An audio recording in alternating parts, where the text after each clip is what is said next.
अच्छा बेटा, last class में हमने statement of cost of good manufactured बनाए थे। मेरे ख्याल में 3-4 क्वेश्चन हमने सॉल्व किए थे। सही है, अब हमारे पास आगे इसकी प्रैक्टिस बढ़ेगी। सही है, 7-8 न्यूमेरिकल में इसके और करेंगे, फिर हम अगले टॉपिक में जाएंगे। तो ये सन कॉर्पोरेशन का न्यूमेरिकल हम स्टार्ट कर रहे हैं। इसमें आपको statement of cost of good manufacture भी बनाना है, इसके अलावा आपको इसमें इनकम स्टेटमेंट भी कंस्ट्रक्ट करना है। अब इनकम स्टेटमेंट ट्रेडिंग बिजनेस का जो हम बनाते हैं वो सर्विसिंग बिजनेस से और मैन्युफैक्चरिंग बिजनेस का जो बनाते हैं वो सर्विसिंग बिजनेस और ट्रेडिंग बिजनेस से डिफरेंट होता है। सर्विसिंग बिजनेस के इनकम स्टेटमेंट में क्या होता है, रेवेन्यूज में से एक्सपेंसेस माइनस कर दो, खत्म। ट्रेडिंग में क्या होता है कि हमें cost of goods sold compute करनी पड़ती है। उसका तरीका आप लोगों ने लास्ट सेमेस्टर में देखा होगा, बिगिनिंग इन्वेंटरी, परचेजेज और डिफरेंट टाइटल्स होते हैं। लेकिन यहाँ पर कॉस्ट ऑफ गुड्स सोल्ड निकालने का तरीका अलग है। अब इस न्यूमेरिकल में ना सबसे पहले आपको ये आइडेंटिफाई करना पड़ेगा कि कौन कौन से टाइटल्स इनकम स्टेटमेंट से रिलेटेड है और कौन कौन से title statement of cost of goods manufacture से रिलेटेड है। अभी लास्ट क्लास में हमने statement of cost of good manufacture बनाया था, क्वेश्चन नंबर 4। तो उसमें आपने देखा था कि beginning work in process, opening material, purchases, purchase return, purchase discount, necessary payment means transportation, import duty वगैरह, और एंडिंग मटेरियल, डायरेक्ट लेबर और फैक्ट्री ओवरहेड के एलिमेंट और एंडिंग वर्क इन प्रोसेस। ये वो टाइटल्स हैं जो statement of cost of good manufacture में यूज होते हैं। अब इनमें से कोई टाइटल नजर आएगा तो हम ये कहेंगे कि ये statement of cost of good manufacture में जाएगा। और इनकम स्टेटमेंट हम पहले बना चुके हैं पिछले सेमेस्टर में। उसमें हमने कौन कौन से टाइटल्स देखे थे। इनकम स्टेटमेंट में कौन कौन से टाइटल्स आते हैं, सेल्स आता है, sales return, sale discount, operating expenses. जो एक्सपेंसेस फैक्ट्री से बाहर के होंगे ना वो ऑपरेटिंग एक्सपेंसेस होंगे, वो उसी साल का एक्सपेंस होते हैं, उसी साल इनकम स्टेटमेंट में जाएंगे और ऑपरेटिंग एक्सपेंस के तौर पर लेस हो जाएंगे रेवेन्यूज में से। जबकि जो फैक्ट्री के अंदर के एक्सपेंसेस हैं वो एक्सपेंसेस होते ही नहीं है, वो एसिड होते हैं। क्यों? क्योंकि वो उन गुड्स पर लग रहे होते हैं जिनको हम प्रोड्यूस कर रहे हैं, और जो गुड्स हम प्रोड्यूस कर रहे हैं वो हमारा एसिड होती है, एक्सपेंस नहीं होती। अगर हमने इलेक्ट्रिसिटी कंज्यूम की फैक्ट्री में तो इलेक्ट्रिसिटी हमारे लिहाज से एक्सपेंस नजर आ रही है, लेकिन एक्सपेंस नहीं है, क्योंकि इलेक्ट्रिसिटी कंज्यूम होकर प्रोडक्ट की कॉस्ट में ऐड हो जाएगी और प्रोडक्ट हमारा एसिड होती है। और जब हम प्रोडक्ट बेचेंगे तो वो अमाउंट हमें रियलाइज हो जाएगा। इसी तरीके से अगर आप फैक्ट्री में मेंटेनेंस करवा रहे हैं तो दिखने में तो ये एक्सपेंस है, लेकिन ये एक्सपेंस है नहीं, ये भी एसिड है। फैक्ट्री के बाहर जो डिपार्टमेंट्स हैं, जिसमें अकाउंटिंग डिपार्टमेंट अलग आएगा, फाइनेंशियल अकाउंटिंग डिपार्टमेंट, और human resource department, marketing department, distribution का सेक्शन होगा, उन तमाम जगहों पे इलेक्ट्रिसिटी वगैरह अगर कंज्यूम करें या मेंटेनेंस करवाएं तो वो हमारा रेवेन्यू एक्सपेंडिचर होता है, उसको हम ऑपरेटिंग एक्सपेंस के तौर पर लेके जाते हैं। तो सबसे पहले हम क्या आइडेंटिफाई करेंगे कि इन तमाम टाइटल्स में जो यहाँ नजर आ रहे हैं कौन कौन से titles statement of cost of good manufactured के हैं, पहली बात ये। दूसरा भी यही बताना है कि अगर वो statement of cost of good manufactured में है जाएगा तो कहीं उसका ताल्लुक फैक्ट्री ओवरहेड से तो नहीं है, क्योंकि statement of cost of good manufactured में फैक्ट्री ओवरहेड के आइटम्स कौन से होते हैं, जो डायरेक्ट मटेरियल और डायरेक्ट लेबर के अलावा हैं, और ओपनिंग वर्क इन प्रोसेस और एंडिंग वर्क इन प्रोसेस में भी नहीं हो। चलें, we are going to identify which titles relate to income statement and which titles relate to statement of cost of good manufacture. और ये प्रैक्टिस आपकी अब हमेशा रहेगी। आपके पास जब भी डाटा आएगा, जब तक आप कॉस्टिंग और मैनेजमेंट अकाउंटिंग पढ़ लें, आपको ये प्रैक्टिस रखनी है कि आपको ये आइडेंटिफाई करना है कि जो टाइटल्स दिए गए हैं, जो डाटा दिया गया है, उसका ताल्लुक कौन से स्टेटमेंट से है, इनकम स्टेटमेंट से है या statement of cost of good manufacture से है या बैलेंस शीट से। बैलेंस शीट में एसेट, लायबिलिटी और इक्विटी जाती है, इनकम स्टेटमेंट में रेवेन्यूज और एक्सपेंसेस जाते हैं, जबकि statement of cost of good manufacture में वो टाइटल्स जाते हैं जिसका ताल्लुक प्रोडक्शन करने से है। और हमने आपको एक लेमैन तरीका भी बता दिया, वो ये है कि जो स्टेटमेंट में टाइटल्स हमने देखे थे ना फॉर्मेट के अंदर, उनमें से कोई भी टाइटल नजर आ रहा है तो वो statement of cost of good manufacture का है। अब आइए जरा देखते हैं हम लोग। सबसे पहला टाइटल हमें नजर आ रहा है सेल्स। तो ये टाइटल हम कहां लेके जाएंगे, statement of cost of good manufacture में या इनकम स्टेटमेंट में? अच्छा, इसमें अभी हम बैलेंस शीट बनाने नहीं जा रहे, तो हमें बस यही 2 स्टेटमेंट बनाने हैं, तो हम ये आइडेंटिफाई करेंगे। सेल्स रिटर्न एंड अलाउंस का टाइटल कहां का है, इनकम स्टेटमेंट का। सेल डिस्काउंट का, ये भी इनकम स्टेटमेंट का है, क्योंकि ये कॉन्ट्रा रेवेन्यू अकाउंट्स है। सेलमैन सैलरी, अब ये सैलरी आप कहां दे रहे हैं? सेलमैन कहां होता है? फैक्ट्री में तो नहीं होता। सेलमैन होता है फैक्ट्री के बाहर, डिस्ट्रीब्यूशन या सेलिंग या मार्केटिंग डिपार्टमेंट में। तो ये जो बंदा है इसकी सैलरी प्रोडक्ट की कॉस्ट में ऐड नहीं होगी और ये statement of cost of good manufacture में नहीं जाएगी। ये इनकम स्टेटमेंट का टाइटल है, ये इनकम स्टेटमेंट में ऑपरेटिंग एक्सपेंसेस के अंदर जाएगा। इसके बाद हमें नजर आ रहा है बैड डेट्स एक्सपेंस, ये भी इनकम स्टेटमेंट का टाइटल है। ये हमारे पास statement of cost of good, क्योंकि बैड डेट्स कब अकर होता है, जब हम गुड्स बेच देते हैं तो फैक्ट्री के दरवाजे तक के एक्सपेंसेस जो है वो statement of cost of good manufacture का पार्ट बनेंगे बस। इसके बाद परचेजेज आ रहे हैं। इस परचेजेज का मतलब ट्रेडिंग बिजनेस वाली परचेजेज नहीं है। इस परचेज का मतलब क्या है कि हम क्या परचेज कर रहे हैं, रॉ मटेरियल। तो ये रॉ मटेरियल का परचेज है और आपने देखा था लास्ट टाइम कि statement of cost of good manufacture में जाता है। ये मैं पहले क्यों पढ़ रहा हूँ क्वेश्चन, ताकि जब मैं statement of cost of good manufacture और इनकम स्टेटमेंट बनाऊं तो आप लोग मेरी हेल्प करें कि भाई ये टाइटल यहाँ लेके जाए। परचेज रिटर्न अलाउंस कौन से स्टेटमेंट में जाएगा, ये भी statement of cost of good manufacture का पार्ट है। लास्ट क्लास में आपने देखा है। जो क्वेश्चन मैं करवा दूं उसको राइटिंग में प्रैक्टिस कर लिया करो एक दफा। ट्रांसपोर्टेशन इन, ये जो मटेरियल, ये statement of cost of good manufacture में जाएगा। क्यों? क्योंकि जो मटेरियल हम खरीदते हैं उसकी नेसेसरी पेमेंट है ये। इसके अलावा भी नेसेसरी पेमेंट बताई थी मैंने, इंपोर्ट ड्यूटी भी हो सकती है, रास्ते का इंश्योरेंस भी हो सकता है, लोडिंग अनलोडिंग और भी चीज हो सकती है। ट्रांसपोर्टेशन आउट, ये क्या है, ये हम कस्टमर के घर तक डिलीवरी दे रहे हैं गुड्स की, तो ये जो है हमारा इनकम स्टेटमेंट में जाएगा क्योंकि सेलिंग एक्सपेंस है। परचेज डिस्काउंट, ये तो statement of cost of good manufacture से रिलेटेड है, ये मटेरियल निकालते वक्त यूज होगा, मटेरियल यूज निकालते वक्त। डायरेक्ट लेबर, ये भी statement of cost of good manufacture में जो है वो आता है। इनडायरेक्ट लेबर, ये भी statement of cost of good manufacture में आता है, लेकिन कहां पर, फैक्ट्री ओवरहेड। और ऑफिस सप्लाईज, ऑफिस सैलरीज, ये इनकम स्टेटमेंट में। हीट लाइट पावर, अच्छा अगर आप स्टेटमेंट ऑफ आप मैन्युफैक्चरिंग बिजनेस की अकाउंटिंग कर रहे हैं और किसी टाइटल के बारे में ये नहीं बताया कि टाइटल कहाँ का है, मतलब समझ में नहीं आ रहा आपके, तो आप उसे, और वो लग भी रहा है कि वो फैक्ट्री का भी हो सकता है, ऑफिस का भी हो सकता है, सेल्स डिपार्टमेंट का भी हो सकता है, लेकिन समझ में नहीं आ रहा सही तरीके से। जैसे लिख दिया उन्होंने यूटिलिटीज, अब यूटिलिटी तो कहीं की भी हो सकती है, तो ऐसी कंडीशन में आप उसे statement of cost of good manufacture में लेके चले जाएंगे, क्योंकि न्यूमेरिकल किसका है, प्रोडक्ट की कॉस्ट निकालने का, तो नॉर्मल जितने भी एक्सपेंसेस दिए होंगे उसका ताल्लुक statement of cost of good manufacture से ही होगा।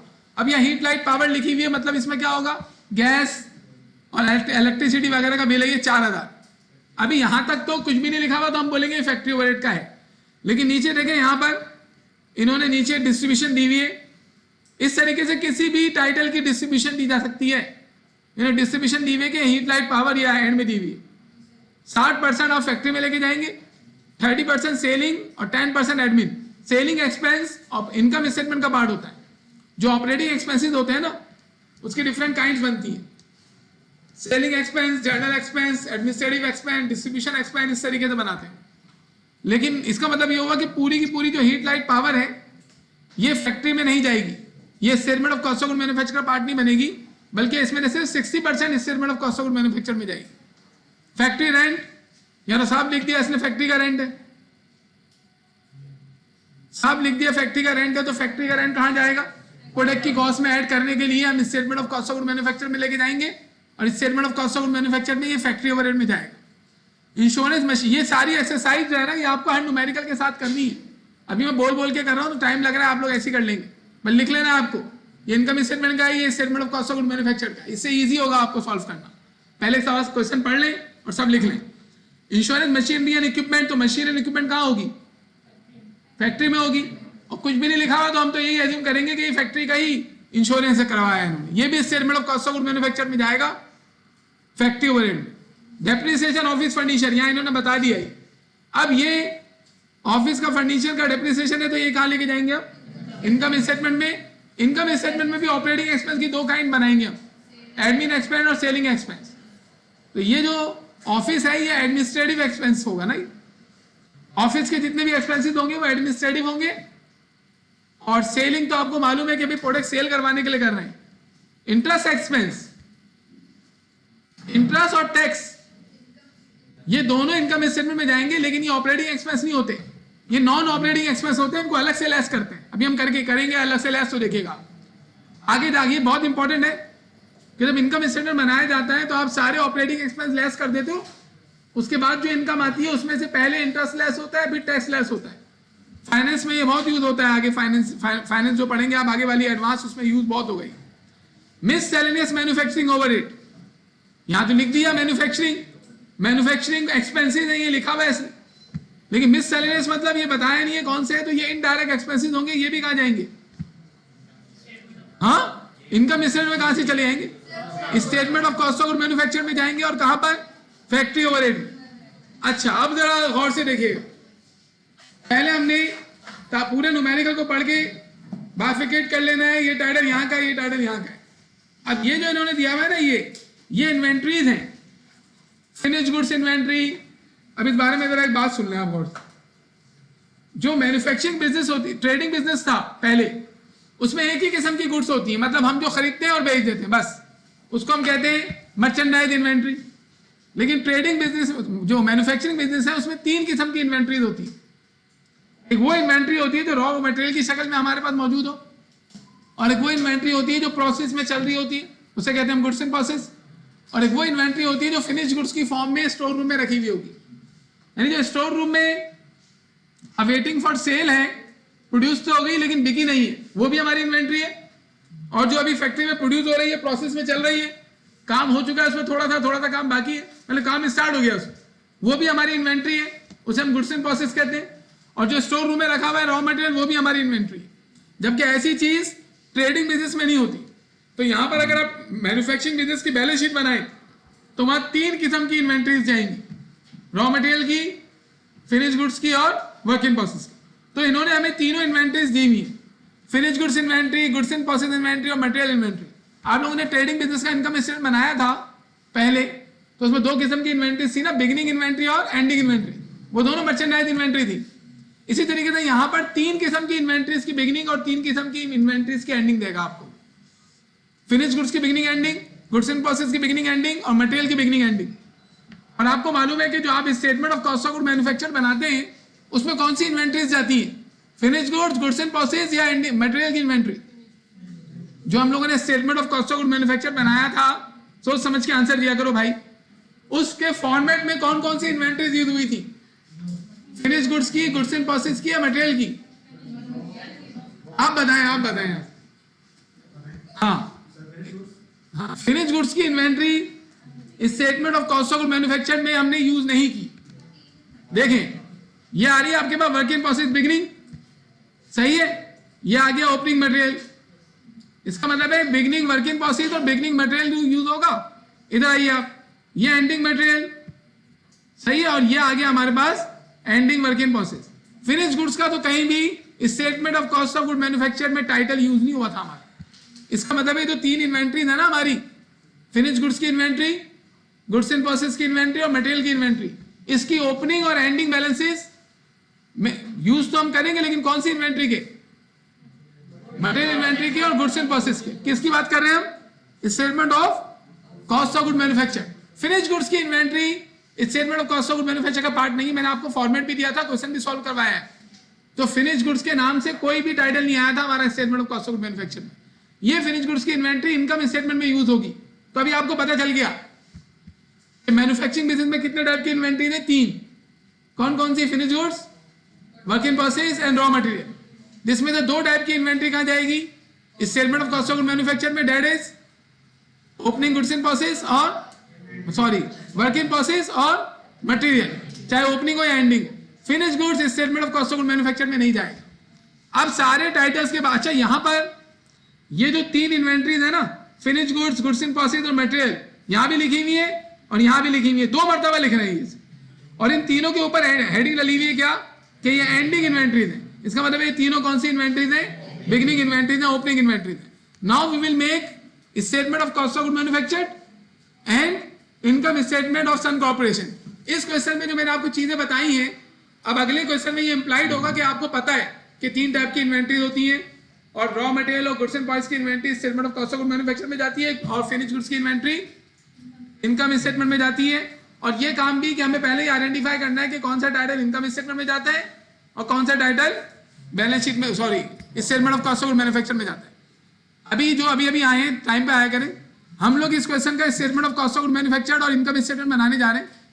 तो अब आज की क्लास से, बल्कि इससे पहले क्या हुआ था, इससे पहले जो भी क्वेश्चन हमने सॉल्व किए ना, उसमें सारा डाटा किसका था? Statement of cost of good manufacture का। अब ऐसा नहीं होगा, अब हमारे पास जो डाटा आएगा वो मिक्स होगा, उसमें सारे के सारे title statement of cost of good manufacture के नहीं होंगे, कुछ टाइटल किसी और स्टेटमेंट के भी हो सकते हैं। तो हमें सिर्फ वो डाटा उठाना है statement of cost of good manufacture के लिए जो मैंने उस फॉर्मेट में आपको दिया था। उस फॉर्मेट में मेरे ख्याल में शुरू में ये फॉर्मेट है इसमें, हाँ, इस फॉर्मेट में जो टाइटल्स हैं इसमें सिर्फ फैक्ट्री ओवरहेड के टाइटल्स में इजाफा हो सकता है, बाकी सारे टाइटल्स क्या हैं, कंप्लीट हैं। तो इसको आप याद कर लें कि भाई ये टाइटल्स इनकम स्टेटमेंट के और ये title statement of cost of good manufacture के। अब आइए हम इस क्वेश्चन को सॉल्व करते हैं। क्वेश्चन नंबर 5, सन कॉर्पोरेशन। तो इसमें सबसे पहले हम statement of cost of good manufacture बना रहे हैं। आपके पास फॉर्मेट भी है और क्वेश्चन भी है। क्वेश्चन मैं आपको दिखाता रहूंगा, फॉर्मेट नहीं दिखाऊंगा, फॉर्मेट आप खुद देख लीजिएगा। सबसे पहले statement of cost of good manufacture में हम क्या लेके जाते हैं, ओपनिंग, वर्क इन। अच्छा ये भी देख लेना आपको कि न्यूमेरिकल में उसने गुड्स इन प्रोसेस कहा है या वर्क इन प्रोसेस कहा है। तो हम भी गुड्स इन प्रोसेस का टाइटल यूज करेंगे, न्यूमेरिकल के जैसा हमें रखना है अपनी वर्डिंग को। Goods in process, opening. Time पर आइए बेटा, आपके पास होगा ना ओपनिंग वर्क इन प्रोसेस। यहां पर कितना ओपनिंग वर्क इन प्रोसेस है, गुड्स इन प्रोसेस 15,000। तो आप पहले 15,000 ये लिख लेंगे। इसके बाद जो पहले से प्रोसेस में था उसमें ऐड करेंगे इस दफा की कॉस्ट, और इस दफा की कॉस्ट को कहते हैं टोटल मैन्युफैक्चरिंग कॉस्ट। जी, तो टोटल मैन्युफैक्चरिंग कॉस्ट से पहले आता है मटेरियल यूज्ड, और मटेरियल यूज इस क्वेश्चन में निकला हुआ नहीं है, कंप्यूट नहीं हुआ हुआ। अगर कंप्यूट हुआ हुआ तो हम डायरेक्ट ले जाते, कंप्यूट नहीं हुआ हुआ तो हमें कंप्यूट करना पड़ेगा। उसके लिए भी क्या फॉर्मेट है कि सबसे पहले क्या आएगा हमारे पास, ओपनिंग मटेरियल, और ओपनिंग मटेरियल हमें इसने दिया हुआ है, और कॉलम भी याद करना कौन से कॉलम में जाएगा। ओपनिंग मटेरियल इन्वेंट्री है 25,000, तो आप 25,000 यहां पर ले जाएंगे। अब इसमें ऐड करेंगे जो इस दफा हमने परचेज किया, दैट इज परचेजेस। अब परचेजेस डायरेक्ट ऐड नहीं करेंगे, परचेजेस में से हम purchase return, purchase discount minus करेंगे और नेसेसरी पेमेंट को ऐड करेंगे। तो परचेजेस हमारे न्यूमेरिकल में कहाँ है, 64,000। 64,000 हमारी परचेज आ जाएगी, और इसमें से हम माइनस कर लेंगे रिटर्न एंड डिस्काउंट। तो परचेज रिटर्न दिया हुआ है हमें, परचेज डिस्काउंट भी मौजूद है, तो हम दोनों को लेस कर लेंगे। Purchase return and purchase discount होगी, परचेज रिटर्न परचेज डिस्काउंट दोनों जो है वो आप लेस कर ले। मैं डायरेक्ट लेस कर रहा हूं यहाँ पे, क्या क्या कितना कितना अमाउंट है, परचेज रिटर्न 2,000 और परचेज डिस्काउंट 1,000। तो 2,000 और 1,000 ये दोनों आप माइनस कर लेंगे, तो फिर आपके पास ये आ जाएगी नेट परचेजेस। अब इसमें आप ऐड कर लेंगे ट्रांसपोर्टेशन और भी नेसेसरी पेमेंट अगर हो तो। नेसेसरी पेमेंट क्या होती है, जो आपकी रॉ मटेरियल को फैक्ट्री के स्टोर रूम तक लाने के लिए नेसेसरी हो, वो सारी पेमेंट्स ऐड होंगी। अभी इस सवाल में से आवाजें नहीं आएंगी कि नेसेसरी पेमेंट है, नेसेसरी पेमेंट है। क्वेश्चन पढ़ के आप अंदाजा लगाएंगे कि भाई ये हमने ट्रांसपोर्टेशन अदा की है रॉ मटेरियल को लाने के लिए, ये हमने लोडिंग अनलोडिंग करवाई है मजदूरों से रॉ मटेरियल की, उनको पैसे दिए हैं, ये हमने मटेरियल लेके आ रहे थे हम, तो हमने इंपोर्ट ड्यूटी पे की है। तो इसमें ऐसे कौन कौन सी पेमेंट नजर आ रही है, हमें सिर्फ एक ट्रांसपोर्टेशन नजर आ रहा है, इसके अलावा कोई भी हमें नेसेसरी पेमेंट नजर नहीं आ रही है। तो ट्रांसपोर्टेशन इन 9,000 हम ऐड कर लेंगे। ट्रांसपोर्टेशन इन वाला आता है, आउट वाला मटेरियल आपकी फिनिश गुड्स को बेचने के लिए होगा, वो हमारे इनकम स्टेटमेंट में जाएगा, statement of cost of good manufacture में नहीं आएगा। कितना था, 9,000। इसको ऐड करने के बाद जो हमारे पास आता है वो क्या कहलाता है, total cost of material purchased. कितना मटेरियल हमने परचेज किया, 70,000। जो परचेज किया उसकी कॉस्ट 70,000 हो गई। अब पहले से मटेरियल कितना था, 25,000, फिर हमने 70,000 का और मटेरियल खरीद लिया। टोटल मटेरियल हमारे पास अवेलेबल फॉर यूज हो गया, this is cost of material available for use. फिर हम क्या करेंगे, इसमें से लेस कर लेंगे एंडिंग मटेरियल, एंडिंग मटेरियल कितना है, क्वेश्चन में जाएंगे और एंडिंग मटेरियल हमें नजर आ रहा है 15,000, तो 15,000 का एंडिंग मटेरियल इसमें से माइनस कर लेंगे, तो हमारे पास ये आ जाएगा मटेरियल यूज्ड या मटेरियल कंज्यूम्ड, एक ही बात है, मटेरियल यूज्ड। पहली चीज निकल गई टोटल मैन्युफैक्चरिंग कॉस्ट की। टोटल मैन्युफैक्चरिंग कॉस्ट में क्या आता है, डायरेक्ट लेबर, और डायरेक्ट लेबर इन्होंने हमें यहां दिया हुआ होगा, लेबर की कॉस्ट आ रही है 45,000। इनडायरेक्ट लेबर क्यों लेके नहीं जा रहे हैं हम, वो फैक्ट्री ओवरहेड में जाएगा, डायरेक्ट लेबर 45,000। अब क्योंकि इन्होंने फैक्ट्री ओवरहेड भी हमें टोटल करके नहीं दिया है, बल्कि फैक्ट्री ओवरहेड इन्होंने अलग अलग करके दिया हुआ है, तो हमें उसकी हेडिंग डालनी पड़ेगी। तो कौन कौन से फैक्ट्री ओवरहेड है भाई, पहले बताओ। इनडायरेक्ट लेबर पहला फैक्ट्री ओवरहेड, तो पहले हम फैक्ट्री ओवरहेड की हेडिंग यहां पे लिखते हैं, फैक्ट्री ओवरहेड। अब इसमें आप सारे फैक्ट्री ओवरहेड लिखवा देंगे। तो पहले आपने बताया इनडायरेक्ट लेबर 15,000, इनडायरेक्ट लेबर आ गया 15,000, एंड उसके बाद ऑफिस सैलरीज तो इनकम स्टेटमेंट में जाएगा क्योंकि ये एडमिनिस्ट्रेटिव एक्सपेंस है। हीट लाइट पावर 4,000 है, लेकिन हम पूरी लेके नहीं जाएंगे क्योंकि इसने बताया है कि 60% फैक्ट्री में जाएगी। तो हम क्या करेंगे, हम यहाँ पे हेडिंग टाइटल देंगे इसका हीट लाइट एंड पावर, और इधर हम कैलकुलेशन भी दिखाएंगे। जो अमाउंट कैलकुलेट नहीं हुआ वो उसे कैलकुलेट करना जरूरी है। आप कैलकुलेशन नहीं करके दिखाएंगे उसका मार्क नहीं मिलेगा, आपको आधा नंबर मिलेगा भी। इस वजह से एहतियात जरूरी है, हर चीज जो कैलकुलेट नहीं हुई कैलकुलेट करके दिखानी। हीट लाइट पावर के बाद फैक्ट्री रेंट भी फैक्ट्री के वो है फैक्ट्री ओवरहेड 5,000, तो फैक्ट्री रेंट 5,000। उसके बाद और कौन सा फैक्ट्री ओवरहेड है हमारे पास, इंश्योरेंस मशीनरी एंड इक्विपमेंट 1,800, ये भी फैक्ट्री ओवरहेड है। इंश्योरेंस मशीनरी एंड इक्विपमेंट कितना है, 1,800 रुपीज। इसके अलावा और कौन सा फैक्ट्री ओवरहेड नजर आ रहा है, डेप्रिसिएशन ऑफिस फर्नीचर तो एडमिन है, इंटरेस्ट एक्सपेंस तो statement of cost of good manufacture में भी नहीं आता और ये ऑपरेटिंग एक्सपेंस में नहीं है। अब मिससेलेनियस मैन्युफैक्चरिंग ओवरहेड 1,500, ये भी फैक्ट्री ओवरहेड है। देखिए मैं आपको फैक्ट्री ओवरहेड अभी एक्सप्लेन थोड़ी कर रहा हूं, ये मैं एक्सप्लेन कर चुका हूं, इस वजह से हम डायरेक्ट उठा रहे हैं। मिससेलेनियस मैन्युफैक्चरिंग फैक्ट्री ओवरहेड क्या होता है, हर वो एक्सपेंस जो फैक्ट्री के अंदर इनकर हो रहा हो और ना डायरेक्ट मटेरियल हो ना डायरेक्ट लेबर हो, वो सारा फैक्ट्री ओवरहेड होता है, वो भी प्रोडक्ट की कॉस्ट का पार्ट बनता है। कितना है, 1,500। इसके अलावा कोई हमारे पास नजर आ रहा है, जो कि नजर तो नहीं आ रहा, तो इस सब को सम कर लेंगे तो हमारा टोटल फैक्ट्री ओवरहेड आ जाए। इसको आप यहां लिख लें, इसके नीचे डायरेक्ट लेबर के नीचे। अच्छा आप चाहें तो आप एक काम कर सकते हैं कि आप इन दोनों कॉस्ट को ऐड करके प्राइम कॉस्ट बोल सकते हैं इफ यू वांट, जरूरी नहीं है ये, यानी कि ये कंपलसरी बात नहीं है कि आप ये करेंगे लाजमी। ये हमारी prime cost, prime cost is the sum of direct material and direct labour. मैं आगे जाके प्राइम कॉस्ट एक्सप्लेन करूंगा, अभी मैंने ऐसी बता दिया बस प्राइम कॉस्ट क्या। ओके, डायरेक्ट मटेरियल और डायरेक्ट लेबर के सम को कहते हैं। अभी हमारा फैक्ट्री ओवरहेड भी आ गया।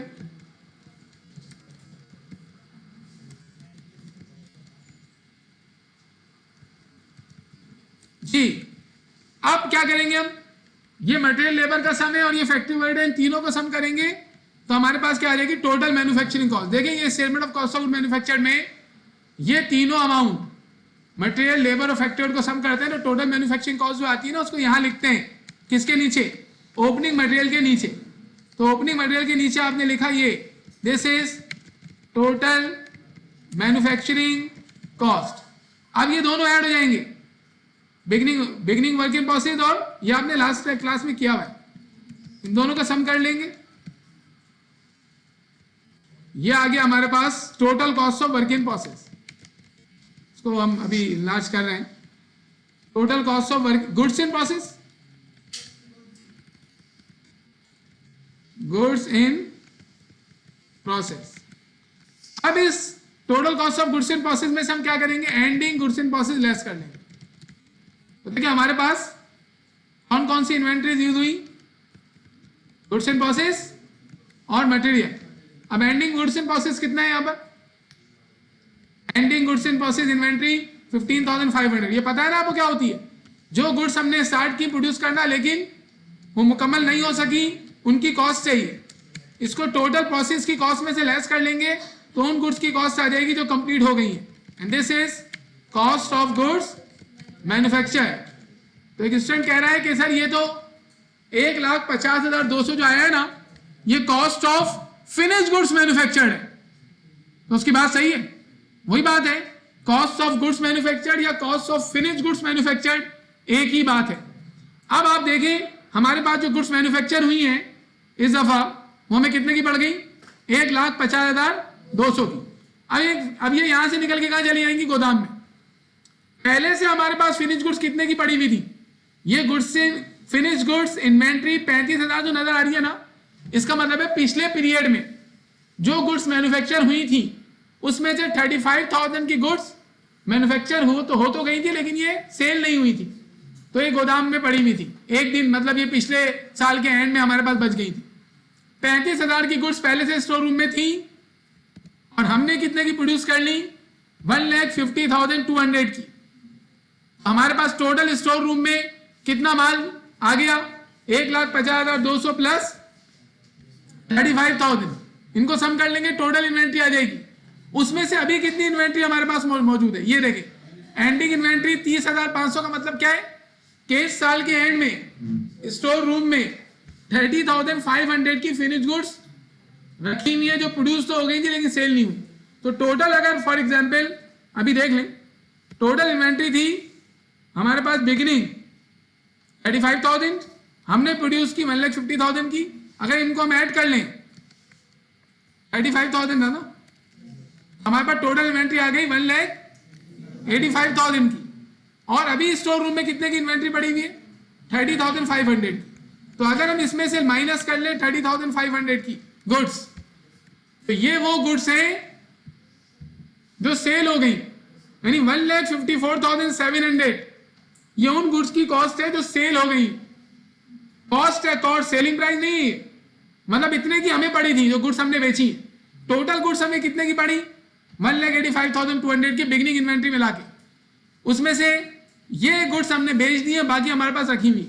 और बेची कितने में, ये इस क्वेश्चन के शुरू में मौजूद है। देखिए यहां लिखा हुआ नजर आ रहा है कि हमने जो गुड्स बेची है वो कितने में बेची थी, 2,65,000। और इस गुड्स पर ये सेलिंग प्राइस है 2,65,000, sales is the selling price. लेकिन इसमें कस्टमर ने 3,000 की गुड्स हमें रिटर्न कर दी और हमने कस्टमर को 2,000 रुपए डिस्काउंट दे दिया। इसका मतलब है कस्टमर से हमें कितने पैसे मिलेंगे, 2,60,000 ना कि 2,65,000। तो जो अमाउंट हमें कस्टमर से मिलता है ना, हमारी असल रेवेन्यू वही होती है। हमारी असल रेवेन्यू 2,65,000 नहीं है, हमारी असल रेवेन्यू 2,60,000 है। और आप लोग इसको क्या बोलते हैं, नेट सेल्स। नेट सेल्स कैसे कैलकुलेट करते हैं आप, सेल्स में से सेल रिटर्न और सेल डिस्काउंट माइनस। अब हम इनकम स्टेटमेंट की बात शुरू कर चुके हैं, क्योंकि statement of cost of good manufacture तो यहाँ कंप्लीट हो गया था, 1,50,200 पर ये कंप्लीट हो गया था, ये कंप्लीट हो गया है। अब हम बात कर रहे हैं इनकम स्टेटमेंट की, कि जो गुड्स हमने बेची हैं वो उसकी असल जो अमाउंट हमें कस्टमर से रिकवर होगी वो होगी 2,60,000। और वो हमें कितने की पड़ी जो हमने बेची है, 1,54,700 की। तो इनको माइनस करके अपना प्रॉफिट निकाल सकते हैं, and that is gross profit. तो अभी हम इनकम स्टेटमेंट में यही काम करने जा रहे हैं। इनकम स्टेटमेंट में, ये इनकम स्टेटमेंट का फॉर्मेट है। सबसे पहले हम क्या लिखेंगे, रेवेन्यू। भाई क्या होता है इनकम स्टेटमेंट में, रेवेन्यूज में से एक्सपेंसेस को लेस करते हैं ना। तो सबसे बड़ा एक्सपेंस क्या होता है, कॉस्ट ऑफ गुड्स सोल्ड। और ट्रेडिंग बिजनेस में कॉस्ट ऑफ गुड्स सोल्ड निकालने के लिए purchases, purchase return, purchase discount और वो टाइटल यूज होते थे। यहाँ कॉस्ट ऑफ गुड्स सोल्ड निकालने का पैटर्न डिफरेंट हो जाएगा। सबसे पहले तो आप लोगों ने रेवेन्यू सेक्शन बनवाए, सेल्स कितनी गिवन है, 2,65,000। हैंडआउट आपके पास है, अपने मोबाइल में निकाल लें आप।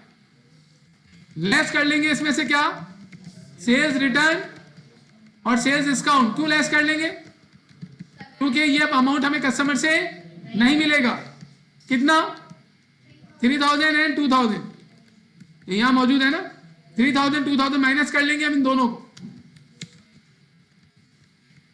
तो हमारा जो असल अमाउंट कस्टमर से हमें मिलेगा वो मिलेगा 2,60,000। मतलब जो हमारे कैश में इजाफा होगा वो 2,60,000 से होगा, तो इसी को अपनी रेवेन्यू मानेंगे ना।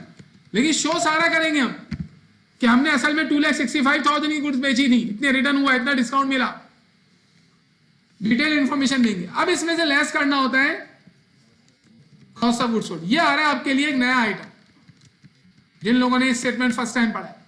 यहां कॉस्ट ऑफ गुड्स सोल्ड ना ट्रेडिंग बिजनेस की तरह नहीं निकलेगा, यहां पे वो काम होगा जो अभी मैंने फिनिश गुड्स का करवाया है। Cost of goods sold finish goods की मदद से निकलती है कि पहले से फिनिश गुड्स कितनी थी हमारे पास, 35,000 की, उसमें हम ऐड करेंगे वो फिनिश गुड्स जो इस दफा हमने मैन्युफैक्चर की। हम बोलेंगे ओपनिंग फिनिश गुड्स लिखो, ओपनिंग फिनिश गुड्स थी 35,000 की, ये पहले से स्टोर रूम में थी। ये पिछले साल की सारी मैन्युफैक्चर गुड की कॉस्ट है 35,000, या जो सिर्फ बच गई थी उनकी कॉस्ट है, जो सिर्फ बच गई थी। इसका मतलब है लास्ट ईयर में 35,000 गुड्स थोड़ी मैन्युफैक्चर की थी, ज्यादा की थी, जो बिक गई वो खत्म, जो बच गई है वो ये है। ये फिनिश गुड्स हमारा एसिड एक्सपेंस है, बिगिनिंग फिनिश गुड्स, पहले साल के शुरू में हमारा ये एसिड था, लेकिन अब तो बिक गया होगा ना, तब ये कॉस्ट ऑफ गुड्स सोल्ड बन के एक्सपेंस बन गया होगा। इसमें ऐड करेंगे आप cost of goods. Cost of good manufactured क्या है, ये वो फिनिश गुड्स है जो उनकी कॉस्ट है जो इस साल मैन्युफैक्चर हुई, तो कितने की है वो, ये कहां से आया, ये statement of cost of good manufactured से आया। मतलब जब आप इनकम स्टेटमेंट बनाएंगे तो एक amount cost of good manufactured वो statement of cost of good manufactured के अंदर से लेंगे आप, 1,50,200। अगर आपका statement of cost of good manufactured गलत हो गया तो गलत कॉस्ट ऑफ गुड मैन्युफैक्चर्ड यहां पे जाएगी, तो सारी कैलकुलेशन गलत हो जाएगी। इसी वजह से statement of cost of good manufactured सही बनाना है। इन दोनों को ऐड करके ये जो अमाउंट आया ये क्या शो कर रहा है बताइए, ये बताएंगे। ये एक 1,85,200 क्या शो कर रहा है, ये मैं बता चुका हूं, गौर से सुने, बताओ। 1,85,200 क्या शो कर रहा है, क्या मतलब है इसका, आई मीन टू से, सो जाओ।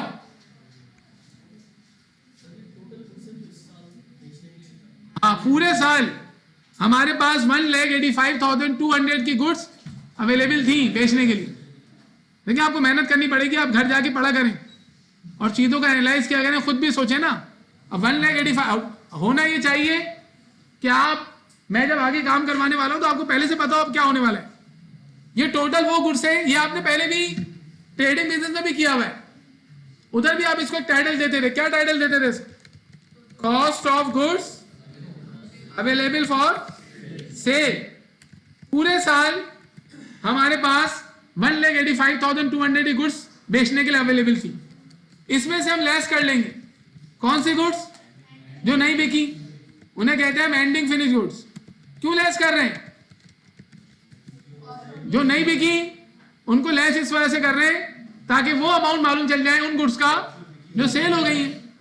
तो एंडिंग फिनिश गुड्स कितनी है, यही तरीका है ना। आपने जो है वो 10 चॉकलेट्स परचेज की, अब पहले से 2 चॉकलेट्स आपके पास थी, 10 चॉकलेट्स परचेज कर ली, 12 हो गई। अब समझ में आ रहा होगा आप, अब 12 में से अभी एक पड़ी हुई है तो 11,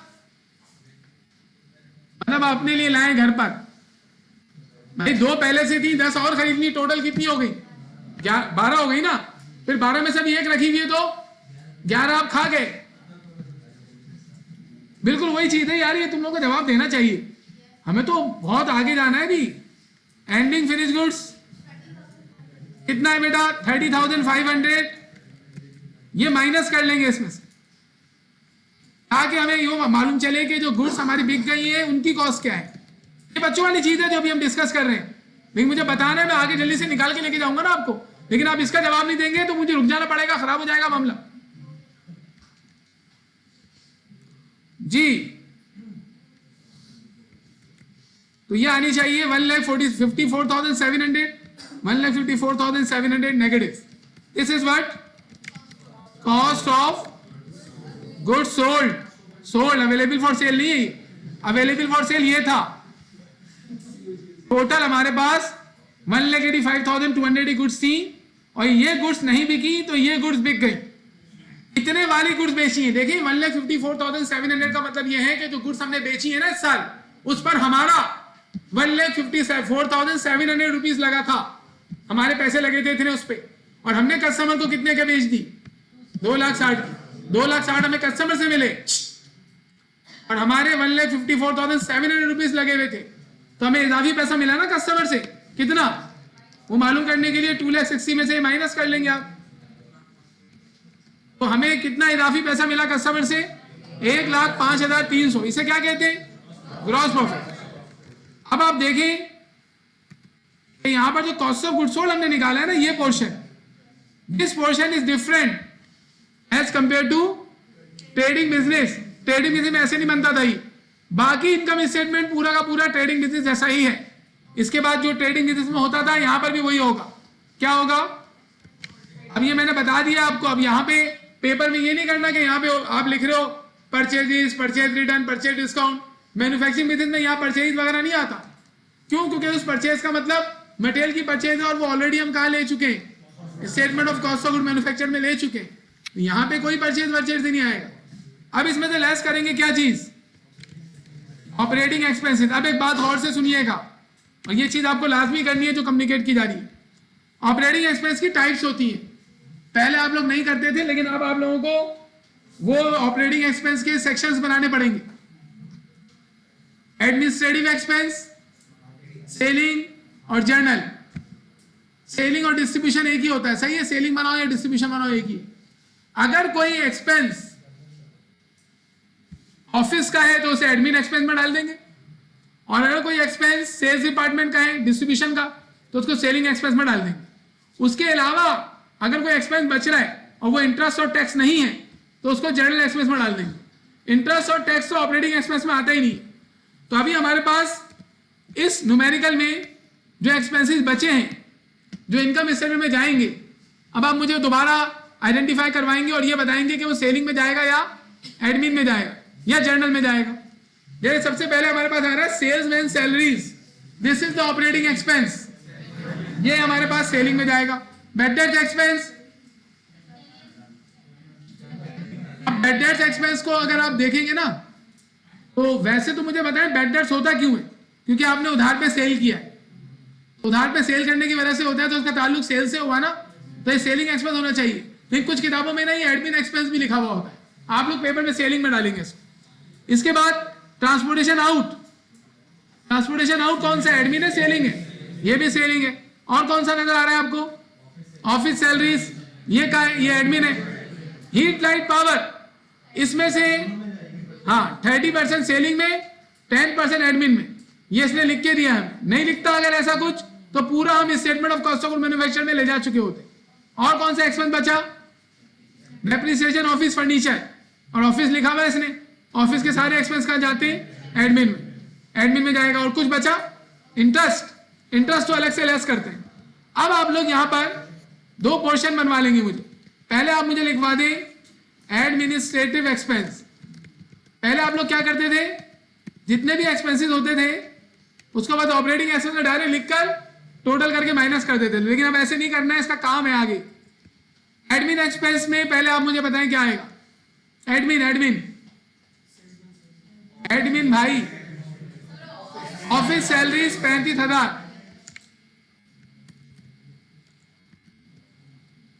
ऑफिस सैलरीज 35,000। अच्छा, इसको सेकेंड इनर में लिखेंगे। और बताओ ऑफिस सैलरीज के अलावा heat light power, heat light power का एडमिन में कितना जाएगा बताया इसने? 10%। तो आप क्या करेंगे? आप लिखेंगे कि हीट लाइट एंड पावर का 4,000 रुपया है, उसमें से 10%, भाई ऐसे लिख के दिखाना है पूरा, 10% मतलब 400। और हीट लाइट पावर के बाद ऑफिस का बताओ, ऑफिस का डेप्रिसिएशन ऑफिस फर्नीचर 4,000। वो अगर ऐसे लिख देता वो डेप्रिसिएशन ऑफिस एंड सेलिंग मिला के, और कोई तरीका नहीं बताता उनको अलग करने का। तो फिर आप ये क्लासिफिकेशन जो हम कर रहे हैं ना कि एडमिन अलग लिख रहे हैं, सेलिंग अलग लिख रहे हैं, फिर आप ये नहीं कर सकते, फिर आप सारे मिला के लिख देना। यानी आपको पहचानना पड़ेगा कि क्लासिफिकेशन करनी है या नहीं। और यहां हर एक्सपेंस हमें अलग अलग नजर आ रहा है। जैसे डेप्रिसिएशन ऑफिस फर्नीचर 4000 है, ऑफिस का है, तो हम इसे एडमिन में डाल देंगे। डेप्रिसिएशन ऑफिस फर्नीचर जी कितना है भाई? 4000। अब इन सबको टोटल करेंगे तो हमारे पास एडमिन का टोटल आ गया। ये हमारा ऑपरेटिंग एक्सपेंस एडमिन वाला आ गया। इसके बाद हम बनाएंगे सेलिंग एक्सपेंसेस। चलो सेलिंग में बताओ शुरू से कहां कहां सेलिंग है। सेल मैन सैलरी हम लिखेंगे सेल्स मैन सैलरीज। अच्छा सेल मैन सैलरी कितना है? 15,000 रुपये। और क्या है? इसके बाद आ रहा है बैड डेट्स एक्सपेंस 3,000, तो हम लिख देंगे बैड डेट्स एक्सपेंस। पहले सारे टाइटल लिखवा लो। बैड डेट्स के बाद ट्रांसपोर्टेशन आउट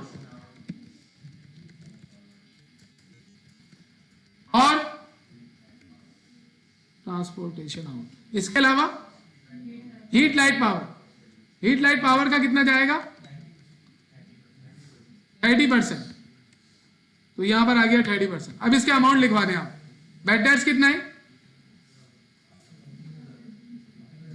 बैड डेट्स 3,000 है और ट्रांसपोर्टेशन आउट 2,000 और ये 300 रुपए आ जाए। कितना आ जाएगा?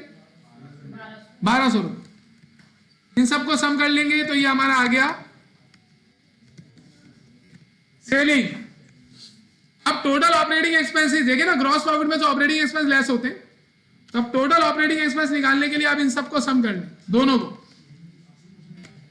तो 60,600 रुपए 60,600 टोटल।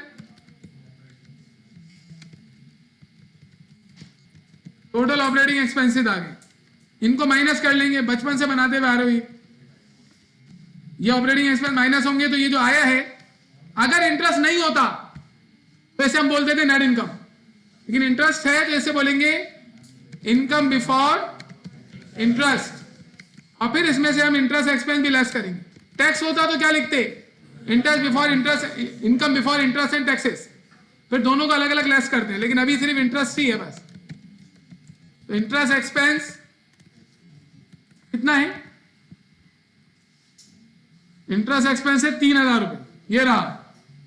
तो 3,000 का इंटरेस्ट एक्सपेंस माइनस कर देंगे तो हमारी इनकम आ जाएगी। तो इस न्यूमेरिकल में आपने क्या देखा? आपने ये देखा है कि अगर हम इनकम स्टेटमेंट ही बना रहे हैं statement of cost of good manufacture के साथ, तो हमें एक इजाफी काम करना पड़ेगा। वो ये कि पहले तो हमें आइडेंटिफाई करना पड़ेगा कि टाइटल्स कौन कौन से statement of cost of good manufacture के हैं, कौन से इनकम स्टेटमेंट के। कुछ टाइटल्स हमें डायरेक्ट याद होते हैं ना, जैसे sale, sale return, sale discount, ये तो डायरेक्ट इनकम स्टेटमेंट में आता है, कभी भी ये किसी और स्टेटमेंट में आया ही नहीं। और एक्सपेंसेस जो कि फैक्ट्री से बाहर के वो आते हैं इनकम स्टेटमेंट में। अब बच्चे क्या, जो एक्सपेंसेस फैक्ट्री के अंदर है, मटेरियल, लेबर वगैरह, वो सब वहां डाल देंगे। फॉर्मेट भी आपको याद होना चाहिए स्टेटमेंट का, ताकि आपको मालूम हो कि भाई ये टाइटल तो हमने statement of cost of good manufacture नहीं देखा था। कोई सवाल पूछना है यहां तक आपको तो पूछ लें।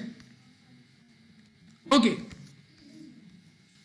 अब ये जो न्यूमेरिकल है हमारा, तो मैंने लास्ट टाइम यहीं तक करवाया था इस न्यूमेरिकल तक, आगे हम इसके जाएंगे। अब ये भी statement of cost of good manufacture का न्यूमेरिकल है, लेकिन इसमें कुछ इजाफी चीज है। इजाफी चीज है ये कि इसमें एडजस्टमेंट का डाटा दिया हुआ है। इस चीज में कॉपी आपको मिल जाएगी ना बेटा, इसमें कोई मसला नहीं है, कॉपी मिल जाएगी आपको। टाइम क्लास का इंपॉर्टेंट है, हमें तो आगे पढ़ना है। आपको कोई सवाल और पूछना है, कोई चीज समझ में नहीं आई पूछें, लेकिन कॉपी करने का टाइम नहीं दे सकता मैं आपको। लेकिन कॉपी आप घर पे कर लीजिए, पिक्चर ले सकते हैं आप घर पे जाके आराम से, मैं भेज दूंगा आपको। अगर आपको बहुत जल्दी है तो आप इसकी तस्वीर ले सकते हैं।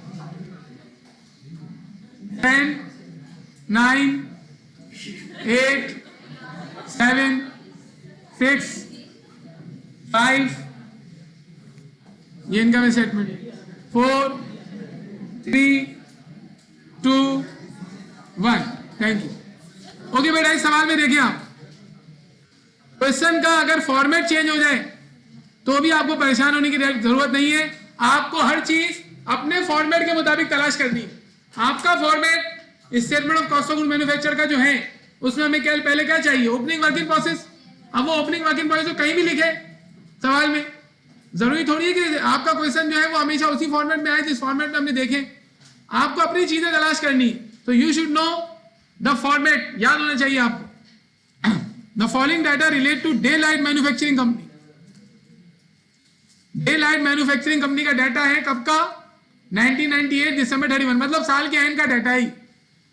अब इसमें पहला जो डाटा दिया हुआ उसमें इन्वेंट्रीज दी हुई है, और 3 इन्वेंट्रीज है, और मैन्युफैक्चरिंग में होती 3 इन्वेंट्रीज है, मटेरियल की इन्वेंट्री, वर्क इन प्रोसेस की और फिनिश गुड्स की। यानी साल के शुरू में जनवरी 1 लिखा हुआ है ना, साल के शुरू में 26,000 का मटेरियल स्टोर रूम में मौजूद था, 44,000 की गुड्स फैक्ट्री में प्रोसेस में चल रही थी, और 60,000 की गुड्स स्टोर रूम में तैयार शुदा हालत में पड़ी हुई थी। यह है मतलब इसका। फिर following account balances have been extracted from the accounting records.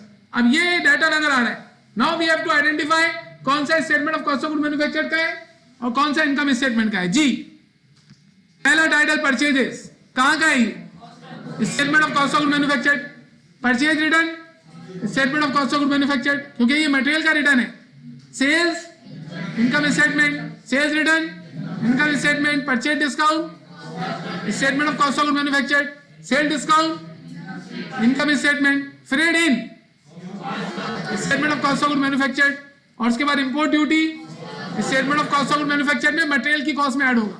Manufacturing expenses ये भी statement of cost of good manufacture में ही जाएगा, फैक्ट्री ओवरहेड। मशीन रिपेयर्स ये भी statement of cost of good manufacture में फैक्ट्री ओवरहेड में जाएगा।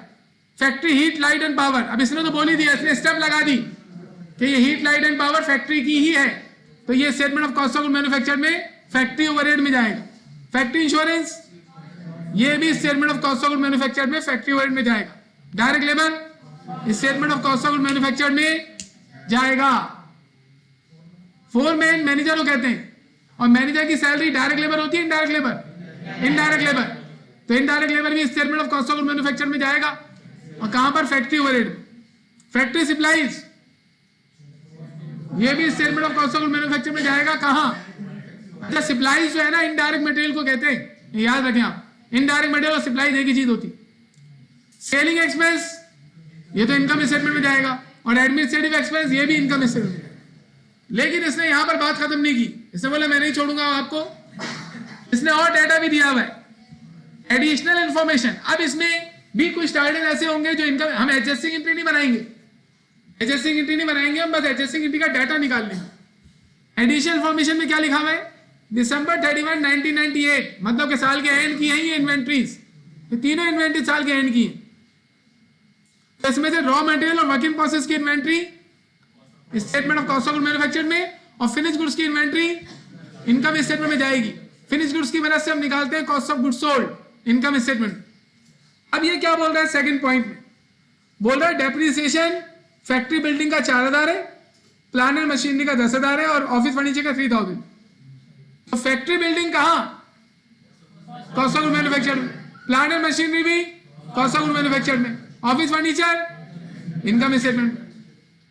अब एक और बात कह रहे हो, बोल रहा है जो ऊपर इंश्योरेंस नजर आ रहा है ना आपको, कितना इंश्योरेंस है, 5,000, ये हमने पे कर दिया है। इसके बारे में फरमा रहा है कि ये 1998 है भाई, ये 7 नहीं है।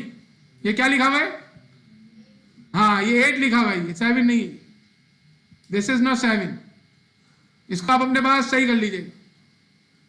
ओके, तो 1998 जुलाई 1 को इंश्योरेंस पे किया गया था, कितना कितना लिखा हुआ इंश्योरेंस ऊपर, 8,700, ये रहा। कब पे किया गया था, जुलाई 1, कितना है, फैक्ट्री इंश्योरेंस 5,000। जी, ये इंश्योरेंस पे किया गया था जुलाई 1, 1998 को, 1 साल के लिए।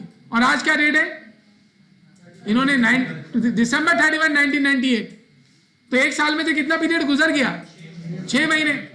इसका मतलब यह हुआ कि जो इंश्योरेंस ऊपर नजर आ रहा है फैक्ट्री का, उसमें से अभी सिर्फ कितना इंश्योरेंस यूज हुआ है, 2,500। और 2,500 का इंश्योरेंस कब यूज होगा, अगले पीरियड में। अब अगर ये इंश्योरेंस ये बोलता कि हमने ये अक्टूबर 1 1998 को पे किया, अक्टूबर 1, तो अक्टूबर नवंबर दिसंबर 3 महीने गुजरते, तो फिर आप क्या करते हैं, जो 5000 है इसको 12 से डिवाइड करते और 3 से मल्टीप्लाई करके एक्सपेंस का अमाउंट निकाल लेते।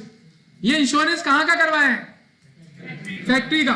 तो फैक्ट्री की जो भी पेमेंट होती है वो प्रोडक्ट की कॉस्ट में ऐड होती है, तो ये इंश्योरेंस भी प्रोडक्ट की कॉस्ट में ऐड होगा।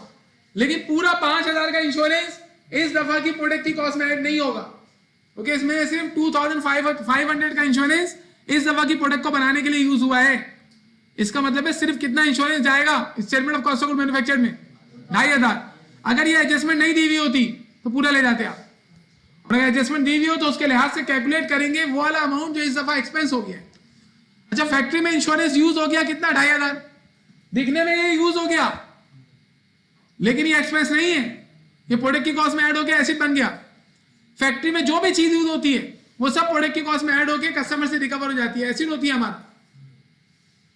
Wages for the last week of December 1998 is payable. 1600 रुपए हमने डायरेक्ट लेबर को पे नहीं किए, डायरेक्ट लेबर की वेजेस पे नहीं की, लेकिन वो यूज हो गई है दिसंबर के महीने में, उन्होंने काम किया है, तो ये 1600 रुपए भी इस दफा की प्रोडक्ट की कॉस्ट में ऐड होनी चाहिए। ऊपर डायरेक्ट लेबर कितना लिखा हुआ है? 55,800, और उसने बोला 1600 और मजीद तनख्वाहें देनी है हमें। इसका मतलब असल में डायरेक्ट लेबर 55,800 नहीं है, ये 1600 उसमें ऐड होगा। और अगर ऐसा लिख देते यहां पर कि हमने डायरेक्ट लेबर को 1600 रुपए एडवांस सैलरी दी हुई है, तो ये जो डायरेक्ट लेबर नजर आई ना 55,800, ये पूरा एक्सपेंस लेके नहीं जाते, फिर माइनस कर लेते, लेकिन अभी ये ऐड होगा। अभी इस क्वेश्चन में भी क्या करना है आपको?